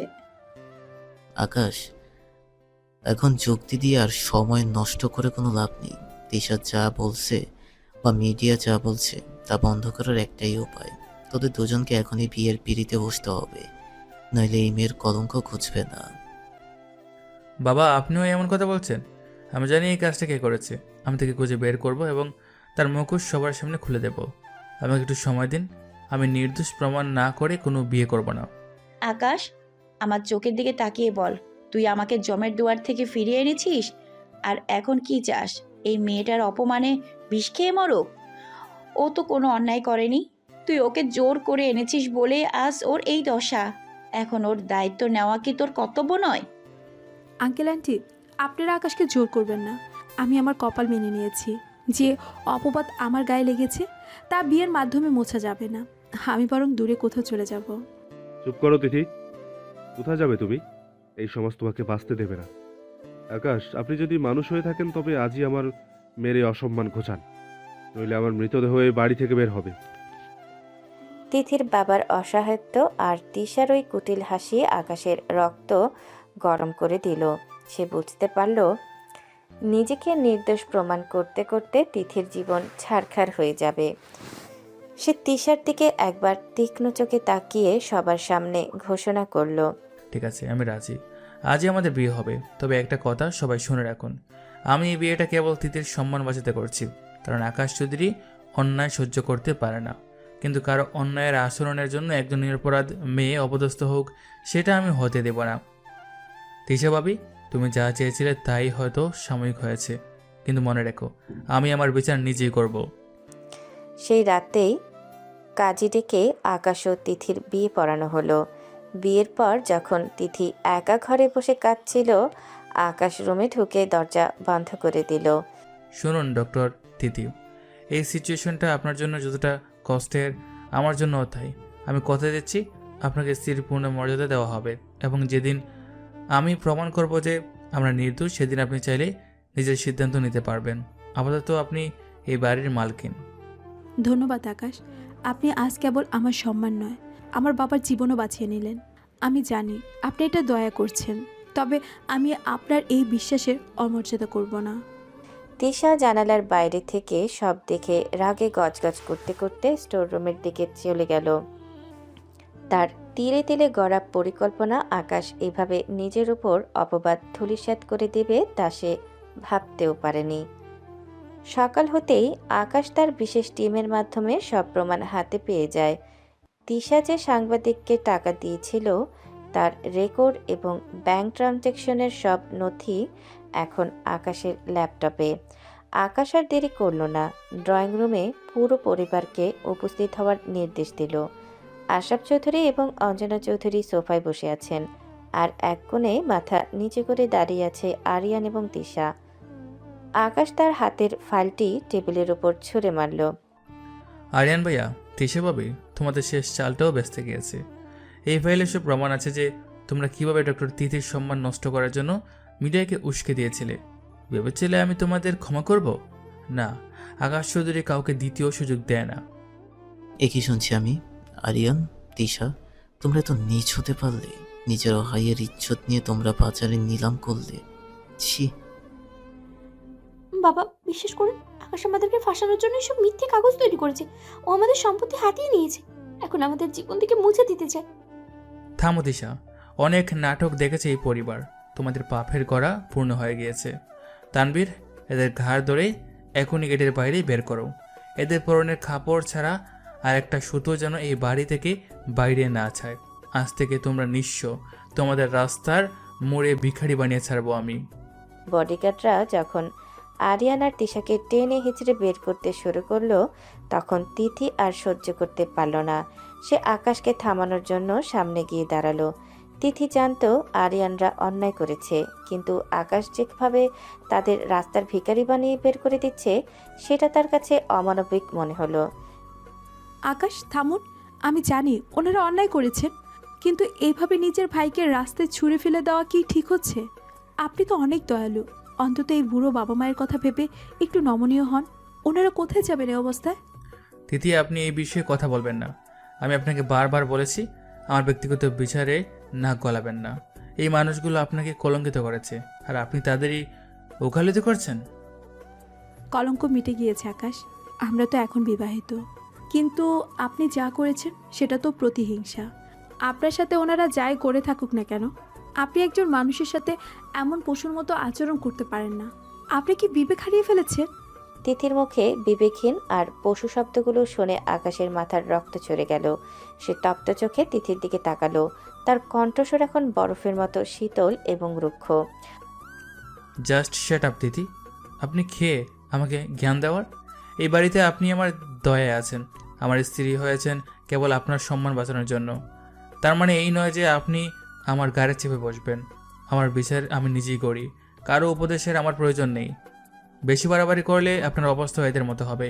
নিজের সীমায় থাকতে শিখুন। আকাশের এমন ভয়ঙ্কর রুক্ষ ব্যবহার আর অবজ্ঞাপূর্ণ কথা শুনে তিথি পাথরের মতো জমে গেল। তার বুক চিরে একটা দীর্ঘশ্বাস বেরিয়ে এলো। যে মানুষটাকে সে আজন্মকাল শ্রদ্ধা করতে চেয়েছিল, তার এই অমানবিক রূপ তিথিকে তিলে তিলে শেষ করে দিল। তিথি আর একটি কথাও বলল না। অপমানে মাথা নিচু করে দ্রুত নিজের ঘরে চলে গেল। আকাশ কোনো দিকে না তাকিয়ে বডিগার্ডদের ইশারা করল। আরিয়ান আর তিশাকে আক্ষরিক অর্থেই ঘাট ধরে গেটের বাইরে ফেলে আসা হলো। চৌধুরী বাড়ির বিশাল গেটটা সজোরে বন্ধ হয়ে গেল। আরিয়ান গেটে ধাক্কা দিয়ে কাঁদতে লাগলো, আর তিশা ধুলোয় বসে নিজের কপাল চাপড়াতে লাগলো।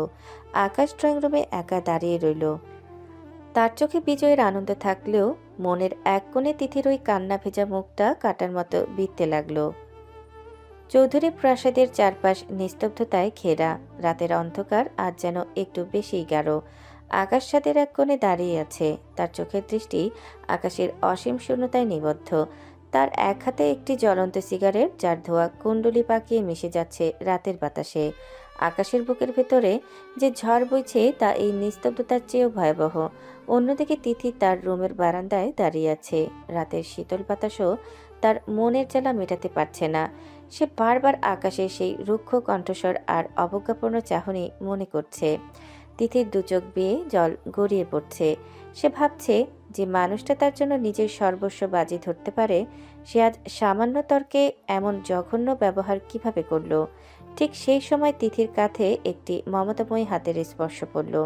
তিথি ফিরে তাকিয়ে দেখল অঞ্জনা চৌধুরী দাঁড়িয়ে আছেন। তিনি দ্রুত চোখের জল মুছে স্বাভাবিক হওয়ার চেষ্টা করল। আন্টি, আপনি এই রাতে? আপনার তো এখন ঘুমানোর কথা, শরীর খারাপ করছে না তো? মন খারাপ থাকলে কি আর ঘুম আসে মা? তুই আকাশের কথায় খুব কষ্ট পেয়েছিস, তাই না? ও আজ তোর সাথে যা করেছে তা সত্যি অন্যায়, কিন্তু মা, আকাশের এই কঠোরতার পেছনে এক সমুদ্র পরিমাণ রক্তক্ষরণের ইতিহাস আছে। আন্টি, আমি জানি ওনার সাথে আরিয়ান ভাইয়ারা খারাপ করেছেন, কিন্তু তাই বলে এতটা অমানবিক হওয়া কি ঠিক? আকাশ সব সময় এমন ছিল না রে মা। ও ছিল এই বাড়ির সবচেয়ে হাসি খুশি আর সহজ সরল ছেলে, কিন্তু আজ থেকে 5 বছর আগে তিশা আর আরিয়ান এক ভয়ানক চক্রান্ত করলো। তিশা নিজের শ্লীলতাহানির মিথ্যে অপবাদ দিল আকাশের উপর। আকাশ বারবার আমার কাছে, ওর বাবার কাছে হাত জোর করে বলেছিল ও নির্দোষ, কিন্তু তিশার সাজানো প্রমাণ আর আরিয়ানের কান পড়া আমাদের অন্ধ করে দিয়েছিল। ওর বাবা সেদিন ওকে এক কাপড়ে বাড়ি থেকে বের করে দিয়েছিল। বিশ্বাস কর মা, সেদিন ও যখন গেট দিয়ে বেরিয়ে যাচ্ছিল ওর পায়ে একটা জুতো পর্যন্ত ছিল না। তিথি নিষ্পলক চোখে অঞ্জনা চৌধুরীর কথা শুনছিল। তার বুকটা হাহাকার করে উঠল। অঞ্জনা চৌধুরী এক দীর্ঘশ্বাস ফেলে আবার বলতে শুরু করলেন। আকাশ যখন কানাডা গেল ওর পকেটে একটা টাকাও ছিল না। তুই জানিস ও কিভাবে ভিলিনিয়ার হয়েছে? ও প্রথমে 2 বছর কনকনে শীতের রাতে প্লাস্টিকের কারখানায় কাজ করেছে। দিনে একবেলা খেয়ে দিন কাটিয়েছে ও। একবার তো টাকার অভাবে নিউমোনিয়ার ভুগে ফুটপাতে অজ্ঞান হয়ে পড়েছিল 3 দিন। সেখান থেকে এক বিদেশিনী ভদ্রলোক ওকে উদ্ধার করেন। আকাশের মেধা আর জানপ্রাণ দিয়ে খাটার নেশা দেখে তিনি ওকে নিজের ব্যবসায় অংশীদার করেন। যেই ছেলেটা একসময় না খেয়ে রাস্তায় পড়ে থাকতো সে আজ হাজার হাজার কোটি টাকার মালিক হয়েছে ঠিকই, কিন্তু সে রাতের অপমান আর শীতের রাতে সে কষ্টগুলো ওর ভেতর থেকে মমতাটুকু কেড়ে নিয়েছে মা। ও এখন আর কাউকে বিশ্বাস করতে পারে না, এমনকি নিজেকেও নয়। আমি জানতাম না ওনার জীবনটা এত যন্ত্রণা ছিল আন্টি। আমি শুধু ওনার বাইরের রূপটাই দেখেছি। ওর উপর রাগ করিস না মা। তিশা আর আরিয়ান ওকে যে নরক দেখিয়েছে ও কেবল তারই প্রতিদান দিচ্ছে। আজও যে তোকে আঁকলে রেখেছে সেটা ওর বড় পরিবর্তন। তুই ছাড়া আর কেউ পারবে না ওর এই পাথুরে মনের ভিতরে জমে থাকা বরফ গলাতে। আকাশ হয়তো এখন ছাদে বসে নিজের সাথে লড়াই করছে। ও নিজেও জানে না তোর সাথে অন্যায় করেছে, কিন্তু ক্ষমা চাওয়ার ক্ষমতাও হারিয়ে ফেলেছে। অঞ্জনা চৌধুরী তিথির মাথায় হাত বুলিয়ে দিয়ে ঘর থেকে বেরিয়ে গেলেন। তিথি বারান্দার রেলিংয়ে শক্ত করে ধরে ওপরের দিকে তাকালো। যে মানুষটাকে সে এতক্ষণ ঘৃণা করছিল এখন তার জন্য তিথির বুক ফেটে কান্না আসছে। সে বুঝতে পারল আকাশ আসলে কোনো নিষ্ঠুর বিলিয়নিয়ার নয়, সে কেবল এক বঞ্চিত, অপমানিত এবং একাকী এক যোদ্ধা। তিথি সিদ্ধান্ত নিল সে আজ আর আকাশকে একা থাকতে দেবে না। সে ধীর পায়ে ছাদের দিকে এগিয়ে গেল। রাতের নিস্তব্ধতা ছিঁড়ে আকাশের গুমড়ে ওঠা কান্নার শব্দ ছাদের বাতাসে প্রতিধ্বনিত হতে লাগলো। যে আকাশ চৌধুরীকে সারা বিশ্ব এক কঠোর হৃদয়ের ব্যবসায়ী হিসেবে চেনে, সে আজ তিথির কাঁধে মাথা রেখে এক অসহায় শিশুর মতো ভেঙে পড়েছে। তিথির দুহাতে আকাশের মাথাটা পরম মমতায় আগলে রেখেছে। আকাশের প্রতিটি দীর্ঘশ্বাস তিথির হৃদয়ে তীরের মতো বিচ্ছে। কিছুক্ষণ পর আকাশ কিছুটা শান্ত হয়ে তিথির বাঁধন থেকে নিজেকে সামান্য সরিয়ে নিল এবং ছলছল চোখে তিথির দিকে তাকালো। আপনি আজ আমার মা অঞ্জনা চৌধুরীর কাছে সব শুনেছেন, তাই না তিথি? মা কি আপনাকে বলেছে সেদিন যখন আমার বাবা আমাকে ছোঁড় মেরে বাড়ি থেকে বের করে দিচ্ছিলেন? আমি যখন মায়ের পায়ের কাছে বসে প্রাণ ভিক্ষা চেয়েছিলাম, আমি চিৎকার করে বলেছিলাম, মা আমি চোর নই। আমি তিশা বাবির দিকে কোনোদিন কুদৃষ্টিতে তাকাইনি, কিন্তু মা সেদিন আমার দিকে ফিরেও তাকায়নি। আকাশ, দয়া করে পুরনো কথা ভেবে নিজেকে আর কষ্ট দিবেন না। আন্টি আজ নিজের ভুল বুঝতে পেরেছেন। তিনি খুব অনুতপ্ত। অনুতপ্ত হয়ে কি হবে তিথি? হারানোর সময় কি ফিরে আসে? আপনি কি জানেন কানাডায় আমার প্রথম কয়েকটা মাস কেমন ছিল? কনকনে বরফ পড়া রাতে যখন আমি ফুটপাতে একটা পলিথিন জড়িয়ে শুয়ে থাকতাম, তখন দূর থেকে মানুষের সাজানো ড্রয়িং রুমের আলো দেখতাম। আমার তখন শুধু মনে হতো আমাকে সত্যি এত বড় অপরাধী যে আমার নিজের পরিবার আমাকে রাস্তায় ছুঁড়ে ফেলে দিল। আমি পেটের জ্বালায় মানুষের ফেলে দেওয়া খাবার পর্যন্ত কুড়িয়ে খেয়েছি দিদি। আমি কি আসলে এমন জীবন ডিজার্ভ করতাম? না আকাশ, আপনি মোটেও তেমন জীবন ডিজার্ভ করেন না। যারা আপনার সাথে এমনটা করেছে তারা আজ তাদের কর্মফল পাচ্ছে, কিন্তু আপনি এভাবে ভেঙে পড়লে আপনার শত্রুরাই জিতে যাবে। আপনি এখন অনেক শক্তিশালী আকাশ। এই শক্তির কোনো দাম নেই দিদি। আজ আপনি আমাকে বিবেকহীন বলছেন, অথচ আমি বিবেক দিয়ে চলতে গিয়ে একদিন নিঃস্ব হয়েছিলাম। যেদিন দিশাভাবি নিজের কাপড় ছিঁড়ে আমার রুমে নাটক করলো, সেদিন আমি যদি বিবেকহীন হতাম তবে হয়তো সেদিন প্রতিবাদ করতে পারতাম, কিন্তু আমি বড় ভাই আর বাবির সম্মানের কথা ভেবে চুপ ছিলাম, আর সেই সুযোগটা তারা নিয়েছিল। আজ আমি যখন তাদের রাস্তায় নামিয়েছি তখন সবাই বলছে আমি অমানবিক। আপনি বলুন দিদি, আমি কি অন্যায় করেছি? আকাশ, আমি আসলে জানতাম না আপনি এতটা দহন সহ্য করে এখানে এসেছেন। আমি তখন শুধু আপনার বর্তমান রূপটা দেখেছিলাম। আমাকে ক্ষমা করে দিন। আমি আজ কথা দিচ্ছি, এই তিথি আমৃত্যু আপনার ছায়া হয়ে থাকবে। আপনার এই ক্ষতবিক্ষত মনের সব যন্ত্রণা আমি মায়া দিয়ে ধুয়ে দেব। আপনি সত্যি আমাকে ছেড়ে যাবেন না তো দিদি? আমি এখন আর কাউকে বিশ্বাস করতে পারি না। আমার খুব ভয় হয় যদি আপনিও মাঝপথে আমাকে অপবাদ দিয়ে চলে যান। তিশা ভাবি আমার উপর থেকে বিশ্বাসের সবটুকু কেড়ে নিয়েছে। আকাশ, তিশা ভাবি আর তিথি এক নয়। আপনি আমাকে বিশ্বাস করতে পারেন।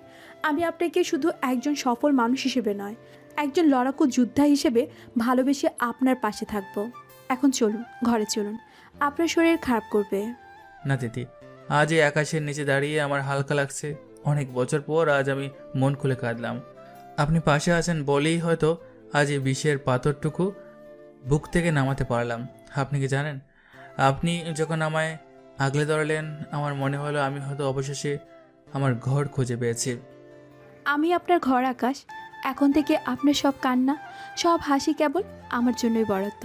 চলুন, আঙ্কেল আর আন্টি অনেক দুশ্চিন্তা করছেন, তাদের সামনে গিয়ে স্বাভাবিক হন। আকাশ তিথির দিকে এক দৃষ্টিতে তাকিয়ে রইল। তার চোখের সেই কঠিন প্রতিহিংসার আগুন যেন তিথির চোখের মায়া শান্ত হয়ে এসেছে। সে তিথির হাতটা শক্ত করে চেপে ধরল। তিথি অনুভব করল আকাশের হাতের কাঁপুনি। আকাশের মনের সব ঝড় যেন আজ শান্ত হওয়ার পথ খুঁজে পেয়েছে। তারা দুজনে একসাথে ছাদের সিঁড়ি দিয়ে নিচে নামতে শুরু করলো। ওদিকে গেটের ওপারে রাস্তার ল্যাম্পপোস্টের নিচে আরিয়ান আর তিশা একে অপরের দিকে তাকিয়ে ঢুকছে। তাদের রাজকীয় জীবনের সমাধি হয়েছে আজ, আর আকাশের জীবনে শুরু হয়েছে এক নতুন স্নিগ্ধ অধ্যায়। আরিয়ান আর তিশাকে বাড়ি থেকে বের করে দেওয়ার পর প্রায় 1 মাস কেটে গিয়েছে। আকাশ এখন তার নতুন জীবন আর ব্যবসায়িক সাম্রাজ্য নিয়ে প্রচণ্ড ব্যস্ত। আজ সকালে সে একটি গুরুত্বপূর্ণ মিটিংয়ের জন্য অফিসের উদ্দেশ্যে বের হয়েছে। তার পরনে নেভি ব্লু কালারের একটি দামি স্যুট, হাতে ব্র্যান্ডের ঘড়ি। আকাশ গাড়ির পেছনের সিটে বসে ল্যাপটপে কাজ করছে। ঠিক তখনই শহরের ব্যস্ত মোড়ে গাড়িটি এক বিশাল ট্রাফিক জ্যামে আটকে পড়ল। আকাশ বিরক্ত হয়ে ঘড়ির দিকে তাকালো। তানবীর, সিগন্যাল কি খুব বেশিক্ষণ থাকবে? আমার 10 মিনিটের মধ্যে মিটিংয়ে পৌঁছানো দরকার। স্যার, সামনের রাস্তায় মনে হয় কোনো ঝামেলা হয়েছে, জ্যাম ছুটতে অন্তত 20 মিনিট লাগবে। আকাশ একটা দীর্ঘশ্বাস ফেলে ল্যাপটপটা বন্ধ করে জানালার বাইরে তাকালো। জ্যামে আটকা পড়ে থাকা সারি সারি গাড়ির মাঝে হঠাৎ তার নজর গেল ফুটপাতের এক কোণে। সেখানে একটি ভাঙা কাঠের বেঞ্চে বসে আছে দুজন মানুষ। তাদের কঙ্কালসার চেহারা আর জীর্ণ পোশাক দেখে আকাশ প্রথমে চিনতে পারেনি, কিন্তু ভালো করে তাকাতেই তার শিরদাঁড়া দিয়ে একটা শীতল স্রোত বয়ে গেল। ওরাই কি তবে? না, এটা হতে পারে না। আরিয়ান ভাইয়া আর তিশা ভাবি। আকাশ জানালার কাজটা একটু নামিয়ে তীক্ষ্ণ দৃষ্টিতে তাকালো। তার চোখ যা দেখল তা কল্পনারও বাহিরে। আরিয়ান একটি পুরনো ময়লা শার্ট পরে আছে যার বোতাম ছেঁড়া। তার এক সময়ের সেই চকচকে চুল আজ ধুলোয় মাখা। পাশে তিশা বসে আছে, যার চোখের কোণে গভীর কালো দাগ। তিশার হাতে একটি ছেঁড়া পলিথিন, যেখানে থেকে সে অতি কষ্টে 2টি শুকনো রুটি বের করলো। আরিয়ান, এই রুটিটা খাও।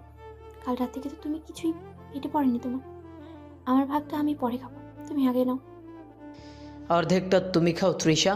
রুটিটা এতটাই শক্ত যে গলায় আটকে যাচ্ছে। একটু জল কি কোথাও পাওয়া যাবে? পিপাসায় বুক ফেটে যাচ্ছে আমার। আরিয়ান, মানুষের কাছে জল চাইলে তারা আমাদের দিকে এমনভাবে তাকায় যেন আমরা চোর।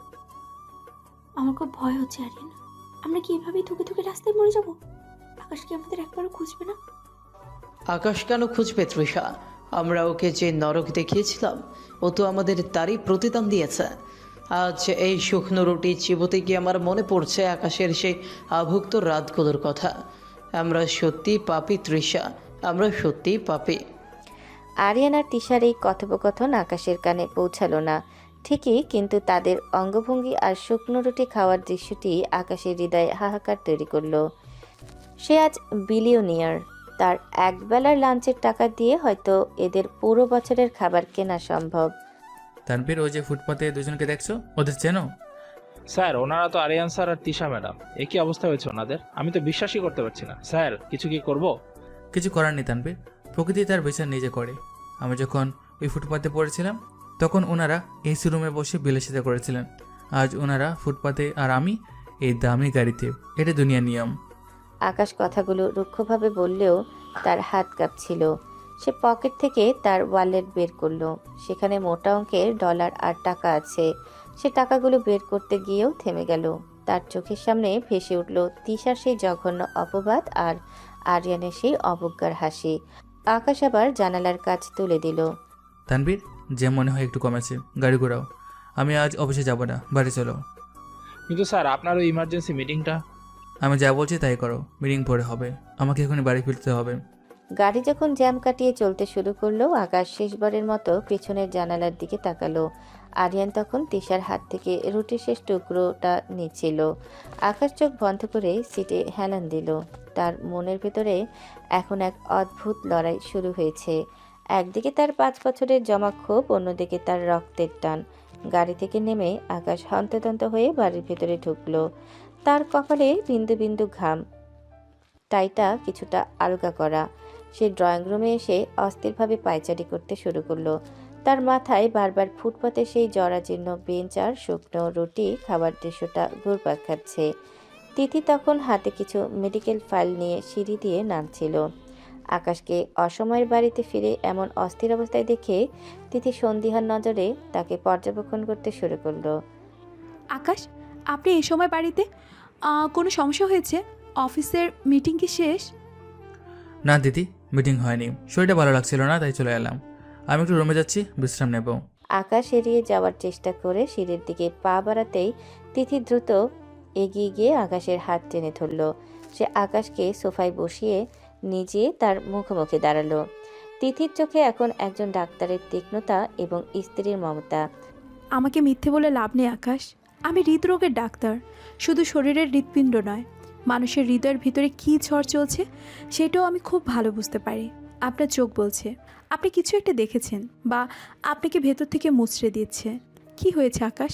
ভেতরে চেপে রেখে নিজেকে কষ্ট দিবেন না, প্লিজ বলুন। আকাশের দীর্ঘদিনের শক্ত বাত যেন তিথির এই কথায় ভেঙে গেল। সে দুহাতে মুখ ঢেকে কিছুক্ষণ চুপ করে রইল। তারপর খুব নিচু স্বরে কাঁপা কাঁপা গলায় কথা বলতে শুরু করলো। তিথি, আজ ট্রাফিক জ্যামে গাড়ি আটকে ছিল। ফুটপাতে একটা ব্রাঞ্চে দেখলাম আরিয়ান ভাইয়া আর তিশা ভাবিকে। তাদের চেনা যাচ্ছে না তিথি। পরনে ময়লা কাপড়, দুলে মাখা শরীর। তারা একটা শুকনো রুটি দুজনে ভাগ করে খাচ্ছিল। পেটের জ্বালায় মানুষ কতটা নিচে নামতে পারে তা আজ তাদের না দেখলে বুঝতাম না। আকাশের কথা শুনে তিথি স্তম্ভিত হয়ে গেল। সে কিছুক্ষণ কোনো কথা বলতে পারল না। পুরো ড্রয়িং রুমে এক পিনপতন নীরবতা নেমে এলো। তিথি দীর্ঘক্ষণ চুপ থাকার পর আকাশের হাতটা নিজের হাতের মুঠোয় নিল। এখন আপনি কি চান আকাশ? আপনি কি তাদের এই অবস্থায় রাস্তায় মরে যেতে দেখতে চান? আমি জানি না দিদি। এক মন বলছে ওরাই আমার জীবনটা নরক বানিয়েছিল, ওদের এই শাস্তি পাওয়া উচিত। কিন্তু অন্য মন বলছে তারা তো আমারই রক্ত। ভাইয়ের ওই শুকনো মুখটা আমি বলতে পারছি না। দেখুন আকাশ, ক্ষমা করা পৃথিবীর সবচেয়ে বড় গুণ। তারা অন্যায় করেছে এবং প্রকৃতি তাদের চরম শিক্ষা দিয়েছে। তারা এখন নিজেদের ভুল বুঝতে পেরেছে। আপনি যদি আজ বিলিনিয়ার হয়েও তাদের এই অবস্থায় ফেলে রাখেন, তবে আপনার আর তাদের মধ্যে পার্থক্য কী রইল? হাজার হোক আরিয়ান ভাইয়া আপনার বড় ভাই, তাকে একটা সুযোগ দেওয়া আপনার উচিত। তিথির যুক্তিগুলো আকাশের মনে গিয়ে বিঁধল। সে তিথির দিকে অসহায় চোখে তাকালো। তিথি আবার বলতে শুরু করলো। আকাশ, একবার ভাবুন তো, যদি আঙ্কেল আর আন্টি কোনোভাবে এই দৃশ্যটা দেখেন, তারা কি সইতে পারবেন? তাদের বড় ছেলে আজ রাস্তার ভিখারি হয়ে রুটি খাচ্ছে। এ খবর পেলে তারা হয়তো হার্ট অ্যাটাক করবেন। বাবা মায়ের শান্তির জন্য হলেও আপনার নমনীয় হওয়া দরকার। তাদের ফিরিয়ে আনুন আকাশ, অন্তত মানুষ হিসেবে তাদের মাথা গোজার ঠাঁই করে দিন। আকাশের চোখের কঠোরতা ধীরে ধীরে ফিকে হয়ে আসতে লাগলো। প্রতিহিংসার চেয়ে যে ক্ষমা অনেক বেশি শক্তিশালী তা সে আজ অনুভব করলো।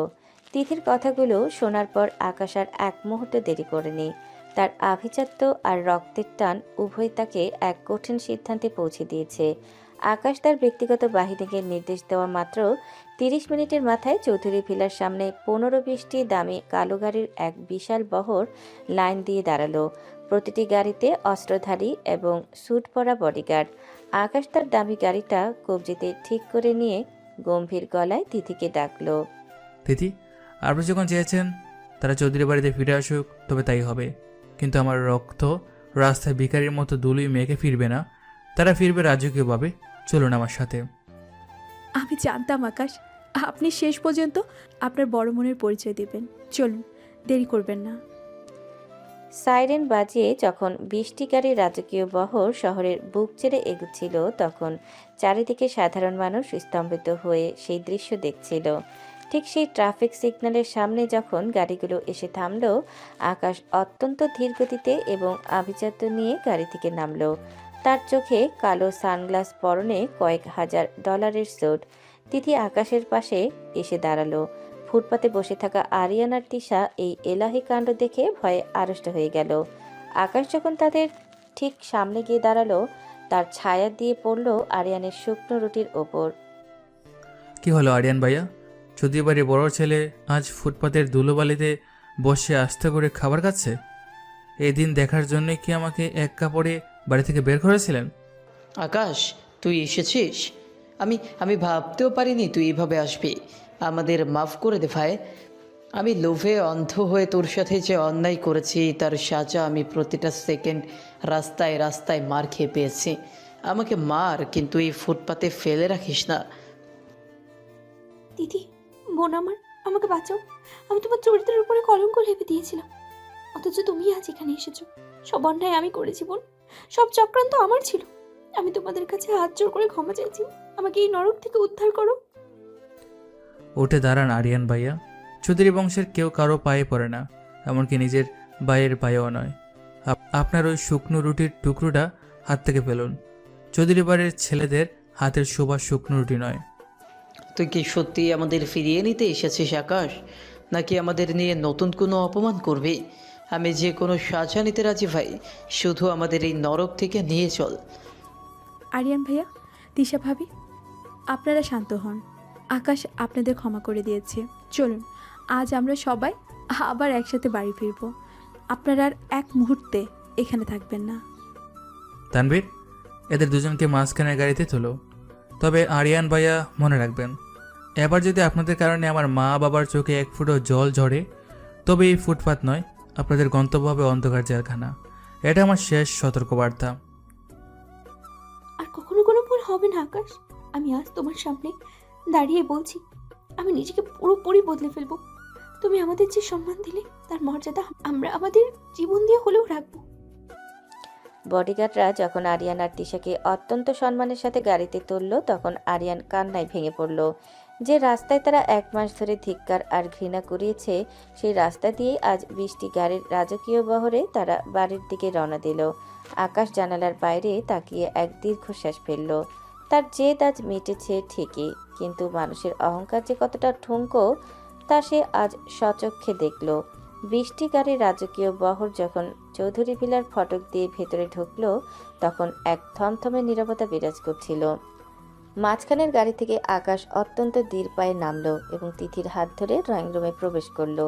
তাদের পেছনে জীর্ণ পোশাকে অপরাধীর মতো মাথা নিচু করে ঢুকলো আরিয়ান ও তিশা। ড্রয়িং রুমে আগে থেকেই উপস্থিত ছিলেন আশরাফ চৌধুরী ও অঞ্জনা চৌধুরী। বড় ছেলেকে এই অবস্থায় দেখে তাদের চোখে জল এলেও মুখে ছিল কঠিন গাম্ভীর্য। বাবা, আমি আপনার ক্ষমার যোগ্য নই। লোভের বশবর্তী হয়ে নিজের ভাইকে বাড়ি ছাড়া করেছিলাম, কিন্তু আজ সেই ভাই আমাকে এই নরক থেকে টেনে তুলেছে। আমাকে চর মারুন বাবা, কিন্তু আমাকে আপনার পায়ের কাছে ঠাঁই দিন। আরিয়ান, আমি তোকে বড় ছেলে হিসেবে সব দিয়েছি, কিন্তু তুই প্রতিদান শুধু বিশ্বাসঘাতকতা দিয়েছিস। আজ তোর এই দশা দেখে আমার কষ্ট হচ্ছে না, বরং তোর কৃতকর্মের জন্য লজ্জা লাগছে। আকাশ না থাকলে আজ তোর লাশও কেউ খুঁজে পেত না। মা, আমি সব নষ্টের মূল। আমি আরিয়ানকে কুবুদ্ধি দিয়েছিলাম। আকাশের চরিত্রে মিথ্যে কলঙ্ক লেপে দিয়ে আমি শুধু ওকে নয়, এই বাড়ির শান্তিকেও পুড়িয়েছি। দিদি, বোন আমাকে এই শিক্ষা দিয়েছে যে ঘৃণা দিয়ে নয়, ভালোবাসা দিয়ে মানুষের মন জিতা হয়। আমাকে দয়া করুন মা। তিশা, যে ক্ষতের সৃষ্টি তোরা করেছিস তা হয়তো কোনোদিন পুরোপুরি শুকাবে না, কিন্তু আজ আমার আকাশ যে উদারতা দেখিয়েছে তা দেখে আমার বুক গর্বে ভরে যাচ্ছে। আকাশ 5টা বছর বিদেশে একাকী যে দহন সহ্য করেছে তার বদলাও চাইলে তোদের মৃত্যু দিয়ে নিতে পারত, কিন্তু ও তা করেনি। মা, বাবা, দয়া করে ওদের আর তিরস্কার করবেন না। আমি ওদের ক্ষমা করে দিয়েছি। তিথি আমাকে শিখিয়েছে যে প্রতিহিংসার চেয়ে ক্ষমা অনেক বেশি শক্তিশালী। আজ থেকে এই চৌধুরী বাড়িতে আর কোনো বিভেদ থাকবে না। অতীতের সব তিক্ততা আমরা এই মুহূর্তেই এই ড্রয়িং রুমে মাটি দিয়ে দিলাম। আঙ্কেল আন্টি, মানুষ যখন নিজের ভুল স্বীকার করে অনুতপ্ত হয় তখন তাকে ক্ষমা করাটাই বড় মনুষ্যত্ব। আরিয়ান ভাইয়া আর তিশা ভাবি আজ তাদের কৃতকর্মের ফল হাতে নাতে পেয়েছে। এখন আমাদের দায়িত্ব তাদের আবার সুস্থ জীবনে ফিরিয়ে আনা। আজ থেকে আমরা সবাই এক হয়ে থাকবো। তিথির এই স্নিগ্ধ আর যুক্তিসঙ্গত কথাগুলো যেন পুরো বাড়িতে শান্তির পরশ বলিয়ে দিল। আশরাফ চৌধুরী এগিয়ে গিয়ে আরিয়ানের মাথায় হাত রাখলেন এবং তাকে জড়িয়ে ধরলেন। ওদিকে অঞ্জনা চৌধুরী তিশাকে টেনে তুলে বুকে জড়িয়ে নিলেন। অনেক বছরের দীর্ঘ হাহাকার আর অপবাদের কালো মেঘ সরে গিয়ে চৌধুরী ভিলা আজ আবার আলোয় ঝলমল করে উঠল।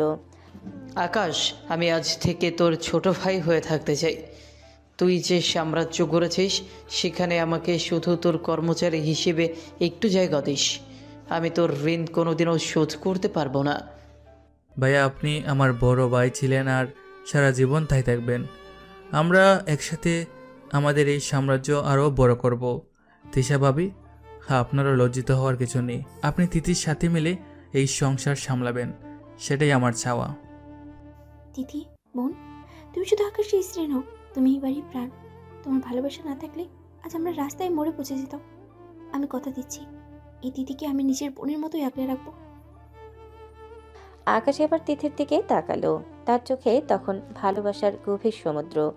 সে তিথির হাতটা সবার সামনেই শক্ত করে ধরল। তিথি হাসি মুখে আকাশের দিকে তাকিয়ে রইল। যে লড়াই আকাশ একা শুরু করেছিল আজ এক মহান বিজয় আর সুন্দর সংসারের মাধ্যমে তার সমাপ্তি ঘটল। আজ থেকে আমাদের এই সুখী পরিবারের মূল ভিত্তি হবে ভালোবাসার বিশ্বাস। আকাশের তিথির এই নতুন যাত্রায় আমাদের আশীর্বাদ সবসময় থাকবে। চলো সবাই, আজ আমরা অনেকদিন পর একসাথে রাতের খাবার খাবো। চৌধুরী ভিলার বিশাল ডাইনিং টেবিলটা আজ আবার কানায় কানায় পূর্ণ। এক পাশে আকাশ ও তিথি, অন্য পাশে আরিয়ান ও তিশা, আর মাঝখানে পরম শান্তিতে বাবা মা। মিথ্যা অপবাদে ঘরছাড়া ছেলেটি আজ শুধু বিলিয়নিয়ার হিসেবে ফেরেনি, সে ফিরেছে এক বিশাল হৃদয়ের মানুষ হিসেবে, যেখানে ঘৃণা নয় বরং ক্ষমার জয় হয়েছে। আর এইভাবেই তাদের ভাঙা সংসার আবার এক সুতোয় গেঁথে এক সার্থক পরিণতির দিকে এগিয়ে গেল।